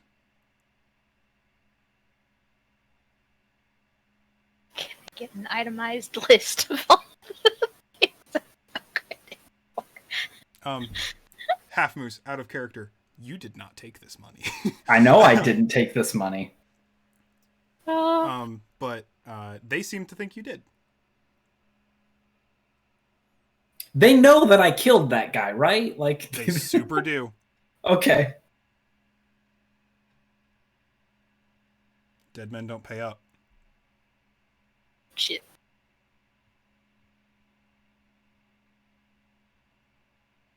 So you're putting his debts on to me. Is that what I'm No. understanding? You have no one to owe for those debts except yourself. I'm confused because Clearly. I if I stole money, I'd be honest about it with you right now. I didn't do it. I don't know Cocks what his head kind to of the side, just like I don't know what kind of what's the word I'm looking for? Sorry. Fuck, what's the word I'm looking for? The thing when you get when someone sets you up. framed. Yeah, sort of, yeah. I don't know what kind of evidence. Scapegoat. Yeah, I think evidence is what I'm looking for. I don't know what kind of evidence they planted where. I only committed one sin. Well, Oh, we've all committed a lot more than one sin, Lynn. yeah. The one that you're currently after me for, though, however, that is the one that I understand. Trust me, Lynn. Again, I will reiterate. I like you. I'm not here because you did bad things. I'm here because it's my job. And I will do that job because I do not fail at my job. Mm-hmm. So I know. I'm sorry if this is a problem for you, a situation, a conundrum even. But unfortunately, I'm not the person you need to talk to about that. And I'm pretty sure the people who might want to talk to about that aren't going to listen to you much either. So, you get us 10,000 credits, or I'm going to be back here. And I don't want to be back here. So, do you understand? I understand. Good. But I would, however, because I don't expect that she'll want to talk to me, considering circumstances, that you talk to Clara and you ask that she ask that they look into where that money went, because I didn't take it. And so I'm not going to pay it back because I don't owe you 10,000 credits. Do you have any kind of like convince a headhunter that they should do something for you kind of skills? Are you talking about like influence? That seems like a good one. Okay, yeah. I guess I do. Yeah, so I'm gonna set stakes. Sure. With socials fine. Socials a 6 for the Crusher. I don't feel like not to be fucked with applies here. Oh god. I will add the D4 not in a hurry. And I'll add the D8 a true professional. Okay. So all right, that's stakes at 6. Oh, that's surprisingly low. Okay. I get a D8 for social. I get a D8 for social then. I get a D6 for influence. I assume I'm going to get D6s for family ties and polite disposition. Definitely. Okay. So that is a 7, a 6, a 3, and a 2. So that's going to be 13. Cool. So you succeed. You'll get it. You'll get a D6 big damn hero die. Just stack those up real quick. Yeah, and he'll just go, I'll consider it. Oh, if you'll excuse me, I'm gonna go get one of those fried things in the market that smells real good. And he stands up and stalks out of the bar.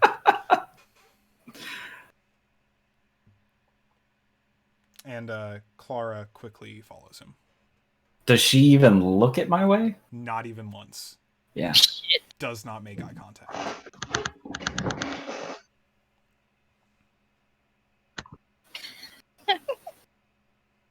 Hoo-hoo-hoo. And so I say to this guy, man, what is all the fuss about? The lady you're across from is like looking into her drink, like.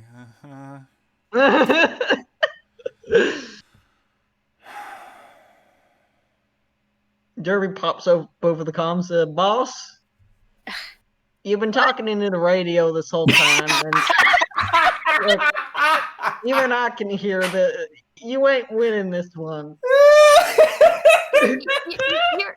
You're doing okay, Captain? I saw a few of these in like those radio shows where it's you're doing better than the people on the shows. I think Solace just stares at their communicator for like a long moment, fucking clicks that shit mute, just looks the woman in the eyes, says, "You're very beautiful. I'm going." Thank you, darling. Have a nice day.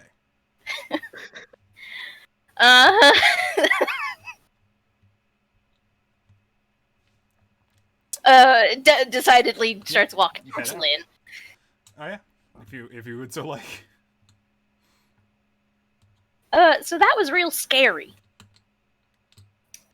I would like you to know that while you're approaching Lynn, he has put on a brave face, but he is like near tears.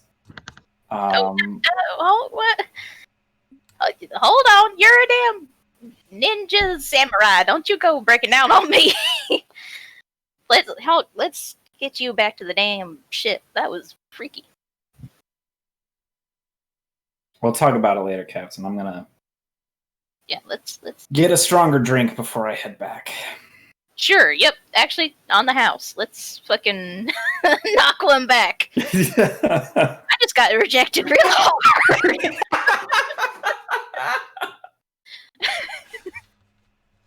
If I do say so myself, Captain, your stories are not as interesting as you want them to be. Anyways. I mean, Ooh. you know, Ooh. I've been told I have a real nice smile. Ain't that count for nothing anymore? He looks at you and Listen, says, I would have gotten a plot point for that shit, man. That shit hurted. Ooh. A heart complication. Oh, God. yeah. What did you just say? Oh, yeah, smile, smile, smile. I think Lynn looks at you and says, you know, it does, actually, yeah. Well, why the fuck don't it work? Alright, stiff drink. Let's go. Lynn fucking slams it. It just like, whoa, done. Getting a sweet buzz on real quick before heading back. Yup. Finest grain liquor in this side of the Westeros moon. It's a very small area. The liquor's not very good. All You right, can head back to the ship. Yeah. let's do it. I'm blasting my music over the intercom.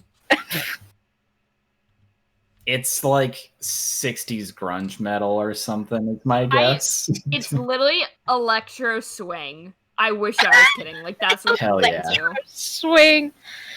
Hell This, yeah. this actually improves Lynn's mood. He's like, okay, I can fuck with this. So it's literally just him vibing, probably in like the captain's seat, just like smoking from his pipe just while this is blasting. Fucking getting high as shit.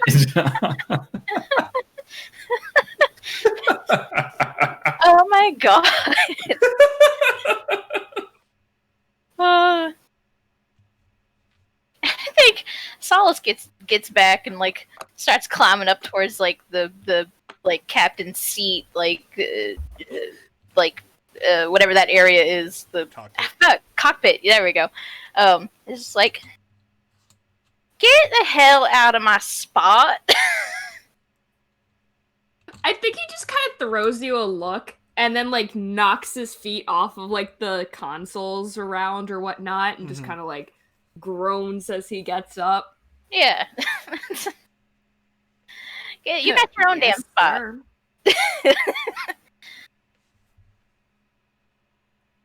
It's just the comfiest one around, and just kind of like holds his back as he starts walking out of the room. Or he'll walk to the side, not out of the room. Take another puff out of his fucking pipe, though. How do you feel about Sharon? Also, you're all fired. Yeah, all shitty wingmen. In the kindest way I can say this, fuck you.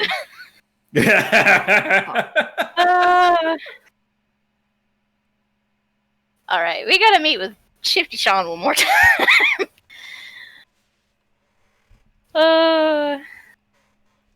Do we... what do we... So that's the I last thought thing you were having a talk. You and Lynn. Oh, we can. That's up to you. I If mean, you go back to the captain's quarters, you would notice that he goes to his quarters and just shit. is in there. Yeah, I mean, yeah. After a little bit of time, the Solace will drift back that way. Give a little rap on like the. As soon as Captain's gone, I'm back in the chair. Oh my god. Jesus Christ. Seat warmer. The captain walks by You're you like the welcome. hallway you stalk, and you just look down and scurry back in. You're welcome. God. Gonna like rap on the side of the door frame or whatever fucking entryway. Yeah, I think it just slides right open for you. He's not like at the door, but he's just kind of chilling in his little loft. Not to be doing any prying necessarily, but can't say I'm not worried. He kind of like slides off of his bed, like hangs onto the railing a little bit. Yeah, you probably should be. Not gonna lie. Is this something that's gonna affect the whole crew? Like, what's going on here? I would say if you put the effort in to defend me, probably. That bad, huh? Worse. Well, that's not good, Lynn. That's that really goes and complicates things. But I ain't gonna throw you to the wolves or nothing.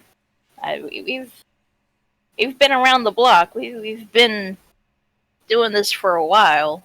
You've kind of earned your keep today, for sure. I just need to know, how deep a shit are we in?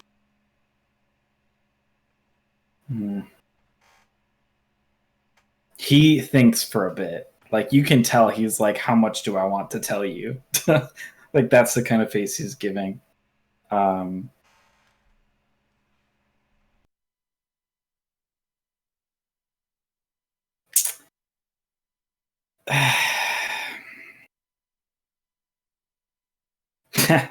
I mean,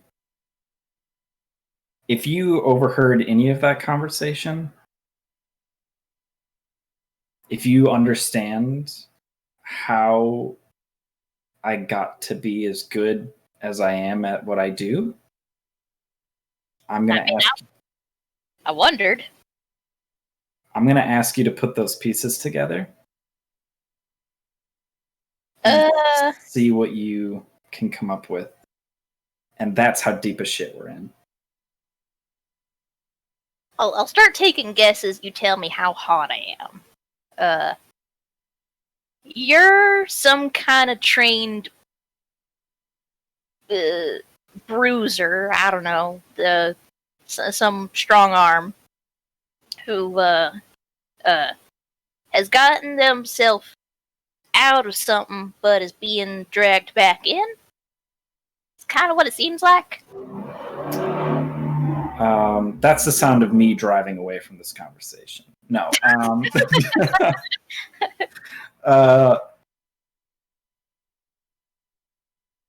Not quite.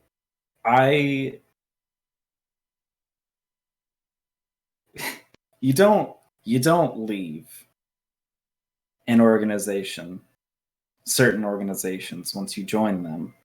Well, no, they get their claws in you, and then you're kind of stuck. So when you do something that is unforgivable,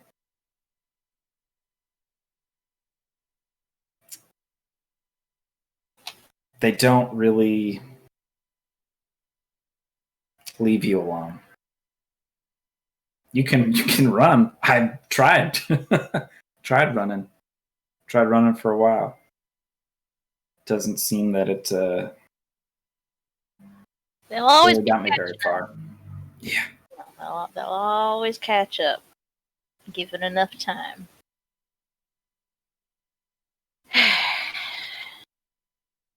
I'm just going to ask you one thing. Shoot. I don't care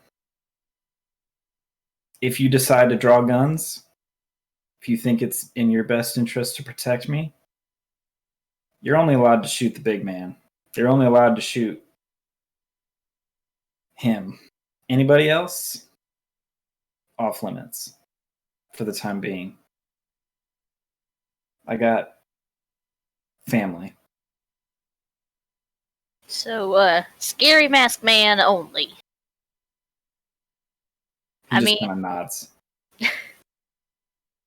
Shit, that shouldn't be too hard. Kind of hard to miss. That's not necessarily the issue, but I know his real name, but they call him the Crusher. Oh shit. And I worked with him for a long time, and I know how nasty he is, how efficient he is. Well, so you might be able to riddle him with holes, but that's not necessarily a complete deterrent.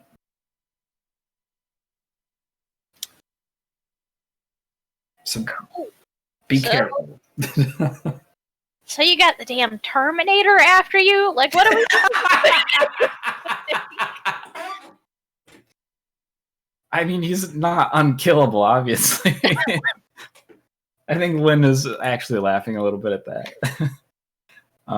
He's not unkillable, obviously, but he's earned his reputation. Look, push comes to shove, I'm hoping killing ain't gonna be, the thing that it comes down to. Hopefully we can... Look, here's the thing. The more you can tell me about what was said at that table and, like, what is going on, the more I can help. It doesn't have to be this way. Some burdens are your own, you know? Well, yeah, but you're on my ship.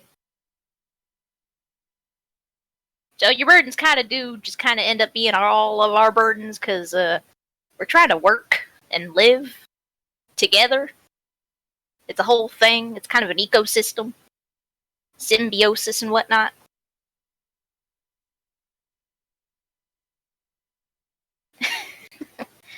So,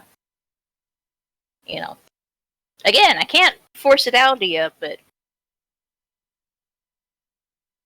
the more open and honest you are, we might have a better chance of figuring this out together. I mean, like I said, Old Solace isn't gonna throw you out to the wolves. I'm not just gonna, cast you out for whatever sins you done in your past.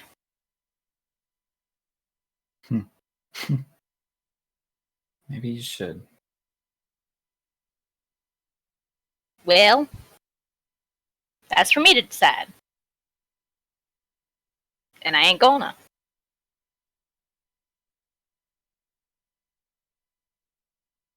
Here's what I'll say for now. I think you've like touched him in a way. Like he's like really appreciative of this, and I think that's probably at least somewhat apparent, at the very least. But he says,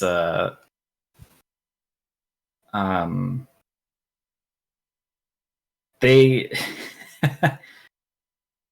I don't know why this is the case, but they want 10,000 credits that they think I stole, which I didn't, for the record. I mean, no, because if you had 10,000 credits, I think we damn well know about it. Been living with you for fucking how long now? You've been hiding 10,000 credits? I don't think so. No way, no how. I mean, I came for money, but not that much fucking money. I don't know.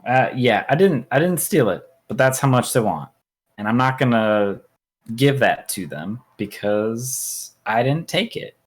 If they wanted to come after me for other sins that I have committed, potentially, I'd understand that. I'd be okay with that. That'd be the honorable thing to do, is to deal with that. But this, no. Not a chance. What if we proved your innocence? What if we had a way to prove that you were just straight up innocent?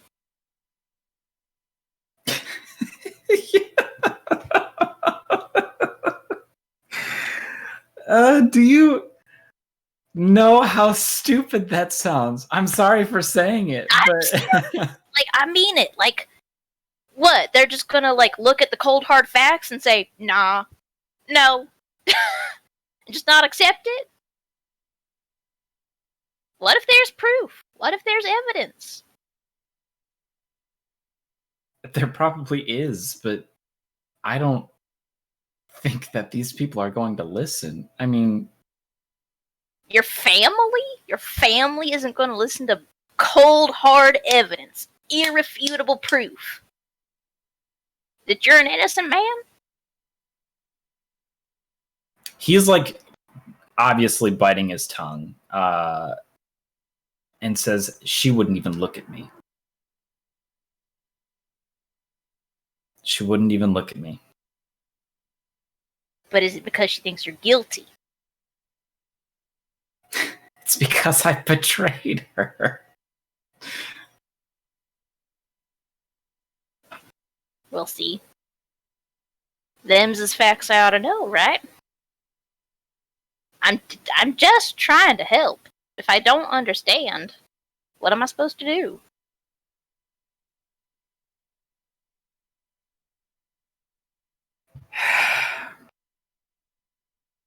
Give me the night,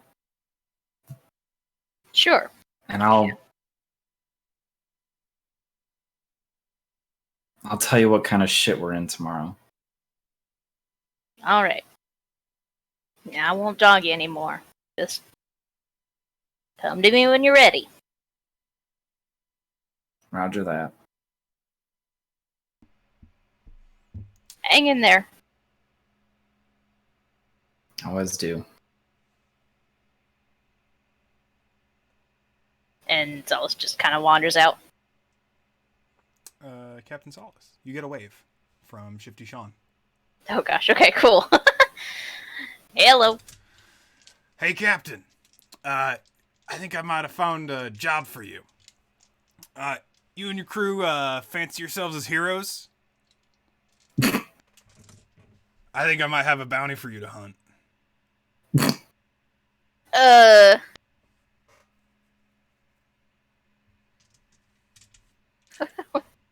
What kind of bounty?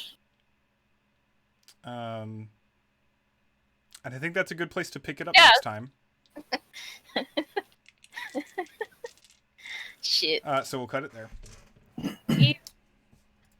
Shifty Sean is a character. Yes. Yes. Make it happen. Dude, I'm so excited. I literally have 20 names and like 20 real quick backstories. Next time, we'll introduce Shifty Sean's bratty, shitty son. Oh my god. Shitty Sean? He doesn't even have a name. According to Doc, Tiny Sean? not even have a name. It's just his bratty, shitty son. God. Gross. This is my bratty shitty son. Don't need to introduce him any other way. Amazing. Damn backstory drop. All right. Literally, it's just the plot to Yakuza 0, and I'm like, oh my fucking god. That's funny. Oh, is it? I didn't know. I've never played any of the Is it? Yakuza I thought games. that was all. I thought that plot is kind of confusing. Where does it? At least Kiryu's thing is he's literally framed for something he didn't do, and he has to literally prove it to the fucking Yakuza That's that pretty it fun. wasn't Yeah. him. That's fun. Like, all right, no I think I'm. joke. Does it? Then how does the empty lot enter the picture? Because that's all I Because remember. that's where it happens. That's where it Oh. happens. Is Okay. Kiryu kills a man in that lot. Oh, but I really did kill a man. I know, but the thing is, like, it's a whole Incredible. thing with Yakuza 0, but it's literally like the basics is just that. The building blocks are there.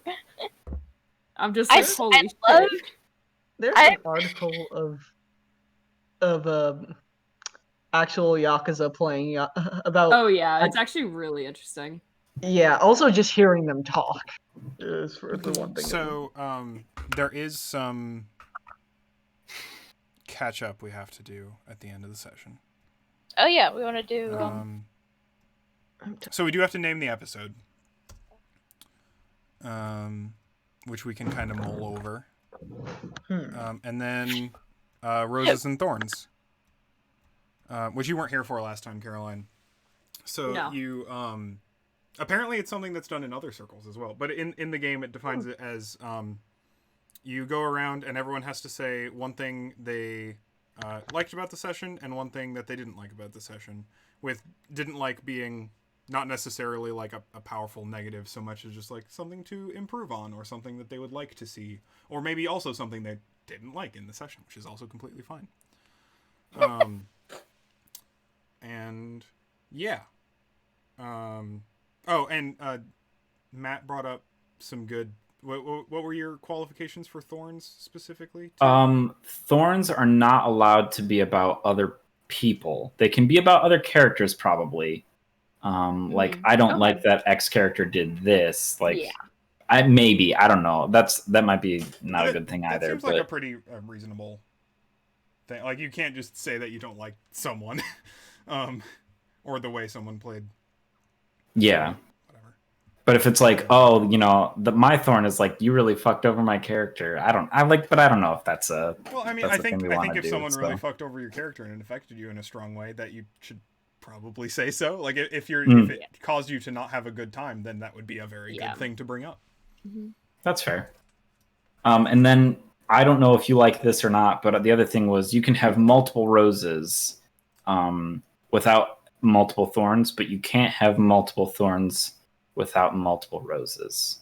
Right. So, like, if you have three things that you're like, I didn't like this, that, and that, you have to have three things that you do like. So, Right. Okay. That makes sense. Okay. Yeah, that's I Totally like fair. those rules. I do have an episode name idea. What's your hell episode yeah, name let's idea? hear it. Friends in tight spaces. It's pretty good. Why do they all have to be based around Felix? That's so good. Holy shit. Is every episode just gonna be Felix and his misadventures? Please. Felix and what Derby? Because I'm so for it. 100% so for it.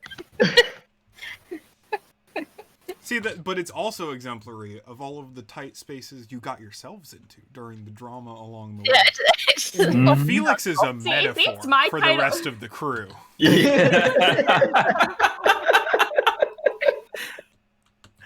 He's just trying to live his best life. He's just there because he has nowhere else to go. And he's just getting thrown into so many weird predicaments. This boy never had that much adventure in his life. In all 25 years. I wish I was kidding. He's literally stuck on Hasn't at all.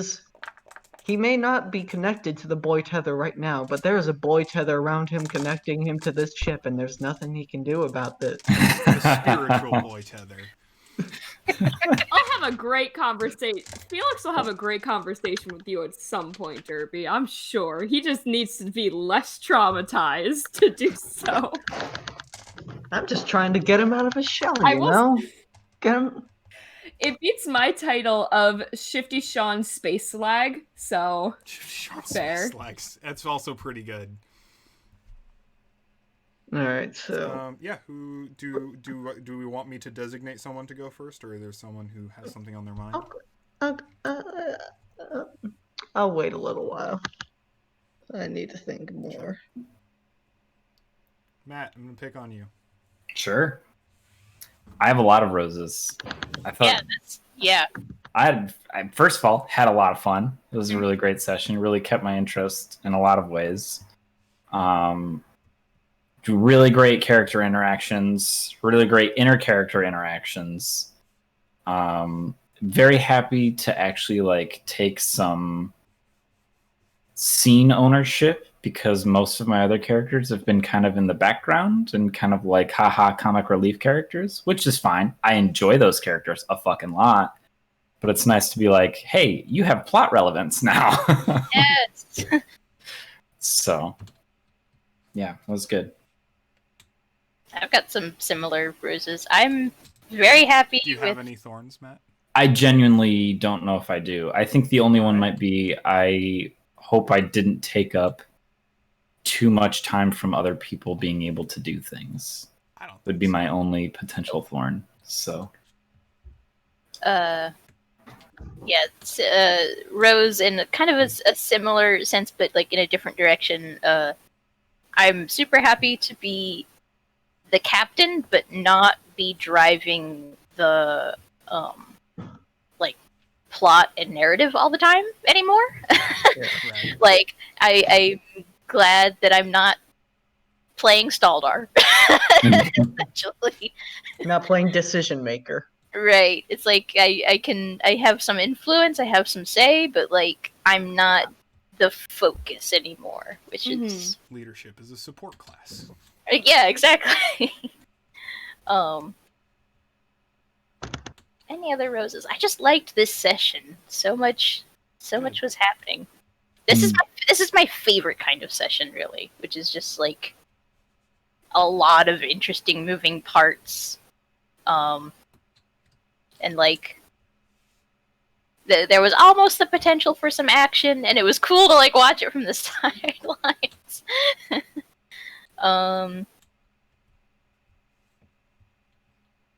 Yeah, no, I just really like this. Is probably one of my favorite RPG session type things that we've done. Rad.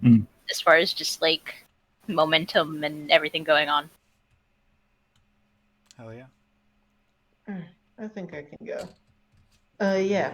So Rose, I think all the beats we covered were very nice. It was we weren't while we were in essentially the same location, last episode, there were many more beats that we hit on, and they were all paid off. The assassins, well, not the assassins, the Yakuza thugs paid off.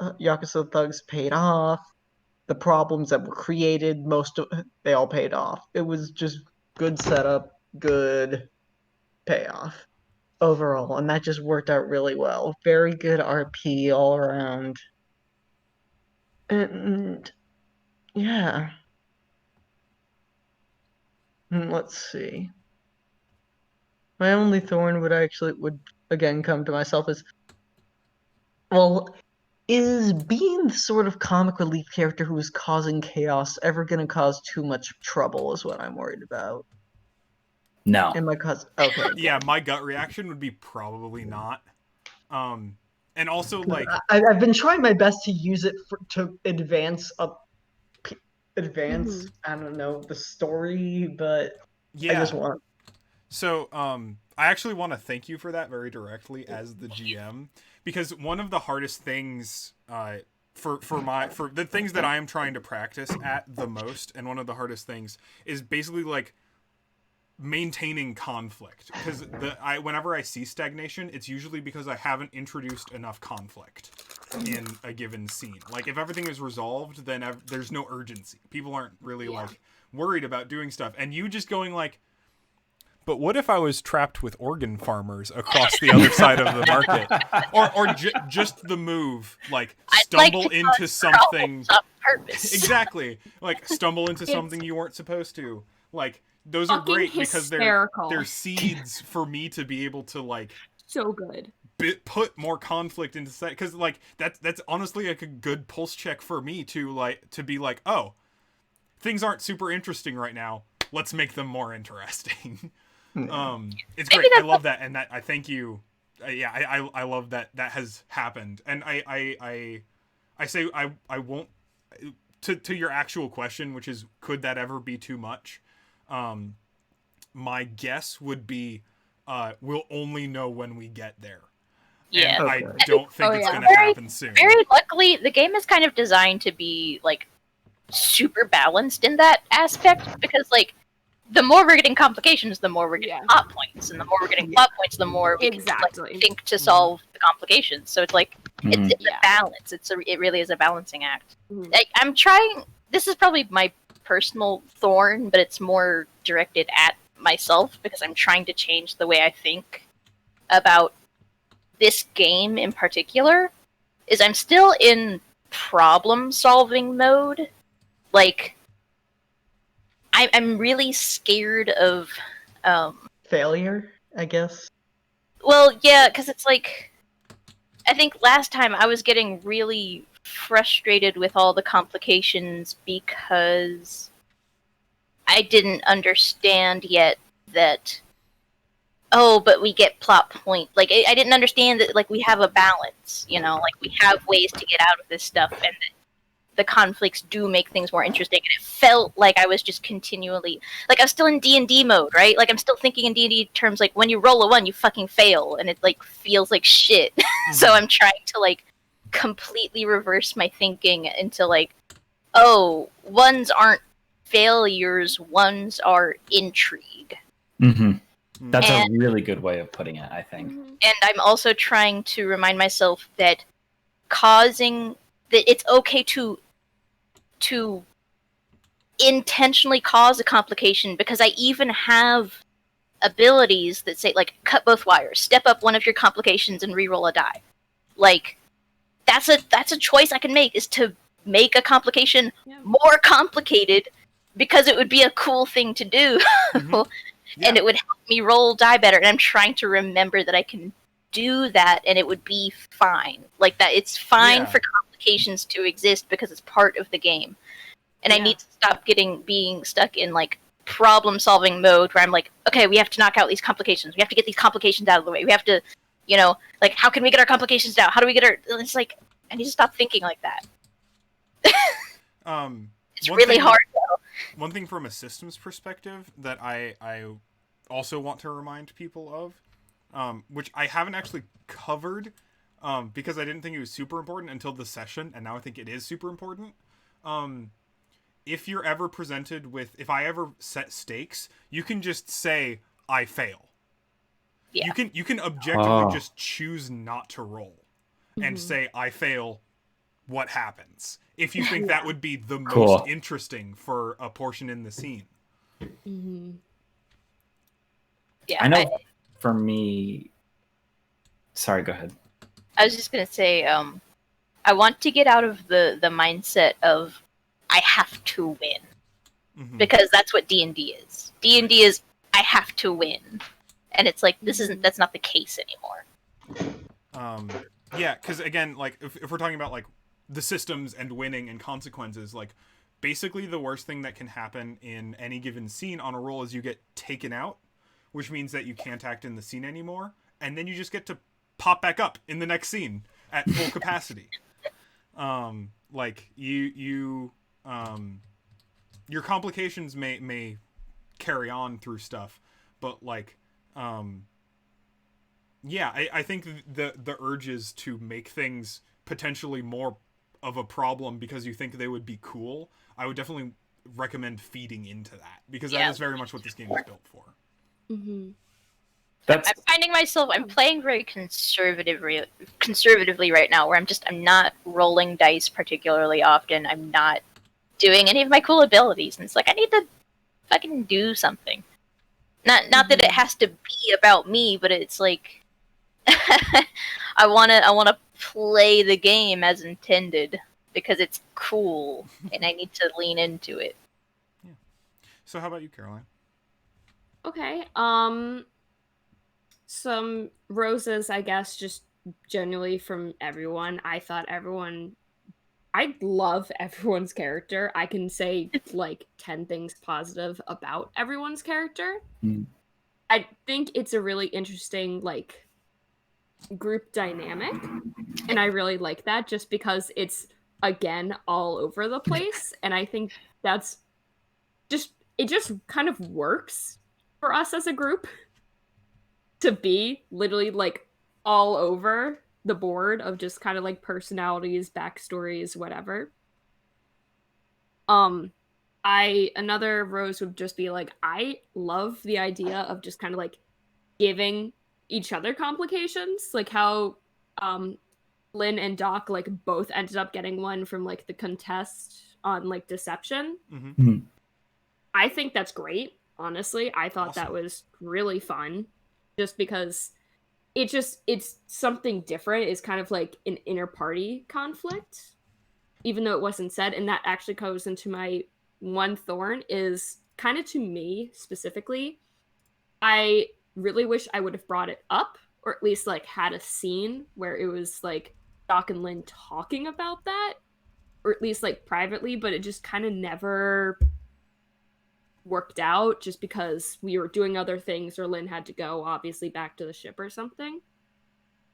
So I'd like more like interpersonal, like maybe like one-on-one conversations, like kind of speak things out, because I think that would have been a really cool way to like knock down two of those complications that I think lasted to the end of the episode. Yeah, awesome. Yeah. I think if I can kind of jump on that, Please. that's kind of why I wanted to almost refute like what had happened. I think the unfortunate thing is that you had rolled that one, because I think if that wouldn't have happened, I would have had a complication, because I think that's right. I think if you interpersonally lose a roll, the person who loses should get the complication. That makes sense to me. Yeah, it just happened to be that I rolled a 1. Yeah. So I don't know. So it just kind of ended as like a miscommunication sort of thing, where it's both of them just like, oh no, he saw through me. Oh no, he's gonna kill me if I say something. Yeah, you're like, oh, something rattled Lynn. Oh shit, never mind. Maybe I don't want to know. Like, yeah. But yeah, I think so maybe that's kind of a thorn for me too a little bit. It's like I wish there was some resolution with that. I wish we had that time to play with that. Guess what? Which I think might be really great for next session. Yeah. Yeah, exactly. I think that might be a really cool thing to have both of our characters talk about next session. We do have just because callbacks. That's true. Yeah. If you want, I can add those complications back to the sheet so we don't forget about them. Please. If that would be a fun solution to that. Sure. Not a solution, but a help for that. So that was for Lynn. That was shoot. I like. Have a we can give you a complication. I think my complication was worried about other things. Is what came of that, right? Which I think I did take the D6 to. How about to make it this more pointed so we remember where it's from? I'm going to give you the truth revealed. Parentheses Doc. Okay. Complication, and we don't.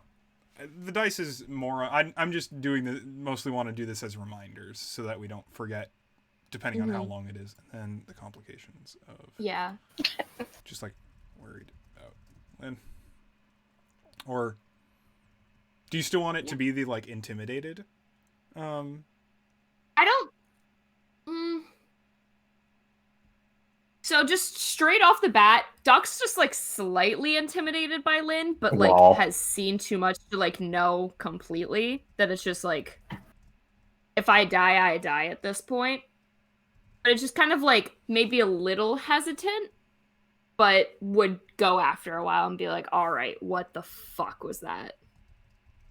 So I don't think I think intimidated at the moment, How about but the, after that, hesitant but curious, parentheses, Lynn. sure. That sounds good, yeah. Cool. That might be a nice thing to like start up the session with, maybe. I was kind of thinking that because if I have a full-on conversation with Solace, I think you jumping the gun on that's going to be really interesting. Be like, hey, what the fuck? We'll get there. We'll get there. Yeah, for sure. Obviously. Awesome. So. I guess I'm up.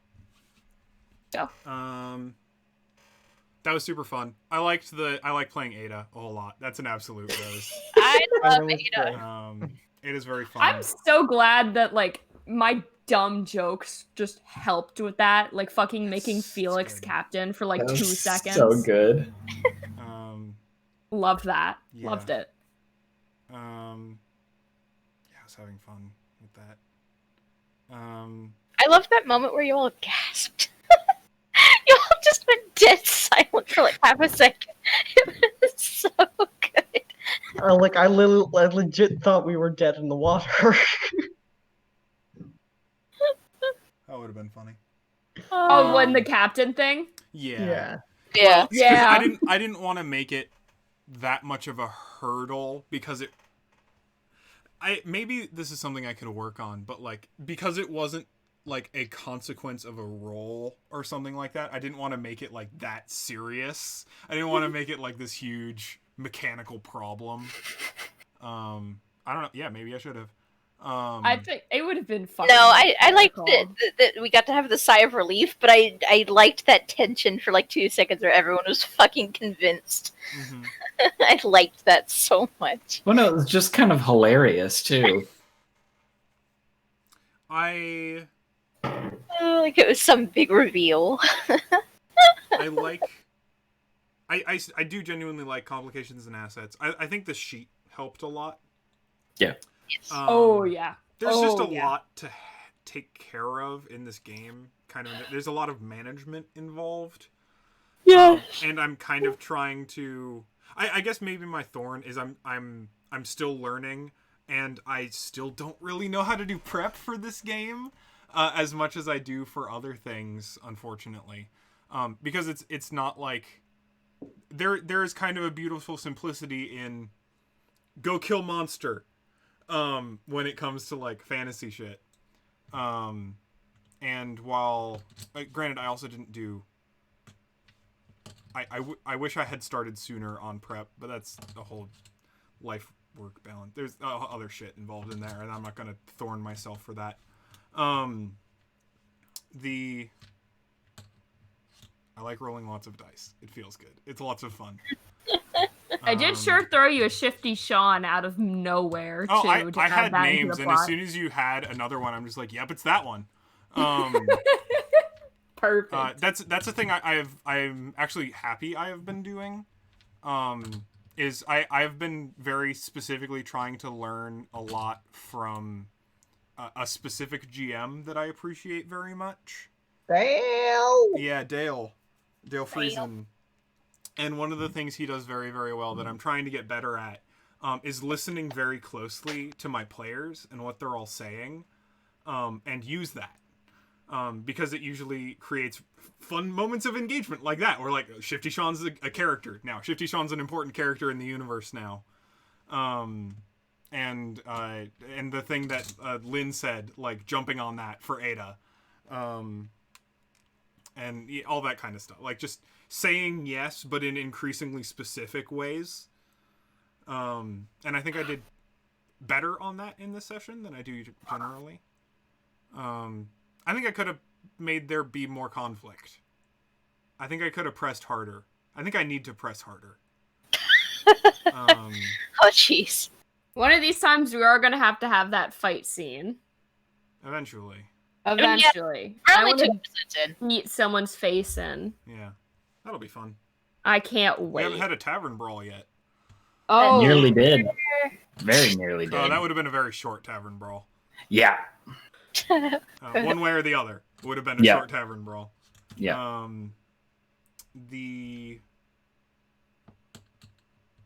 Yeah. I had a lot of fun. I'm really happy that everyone is happy. Yeah. it works I'm psyched. surprisingly well. Even for like, I still know like next to nothing about Firefly, but I'm able to like kind of jump in pretty easily. Yeah. I think, and we're kind of like making our own of it. Yeah. It's I really think that's digestible. really nice. It's super like it's really like the world is not so. It's a very approachable setting. Yeah. It's not It doesn't, Star Wars. it doesn't run into like Star Wars or Star Trek where it's like there's a shit ton of fucking lore and like you have to know what a fucking what this, that, and the other thing is. And It's like What's a there was a war. war? There's crimes. There's planets. Get money. Mhm. Get money, money, money. It's good. I'm excited to continue playing more of this game for a little bit.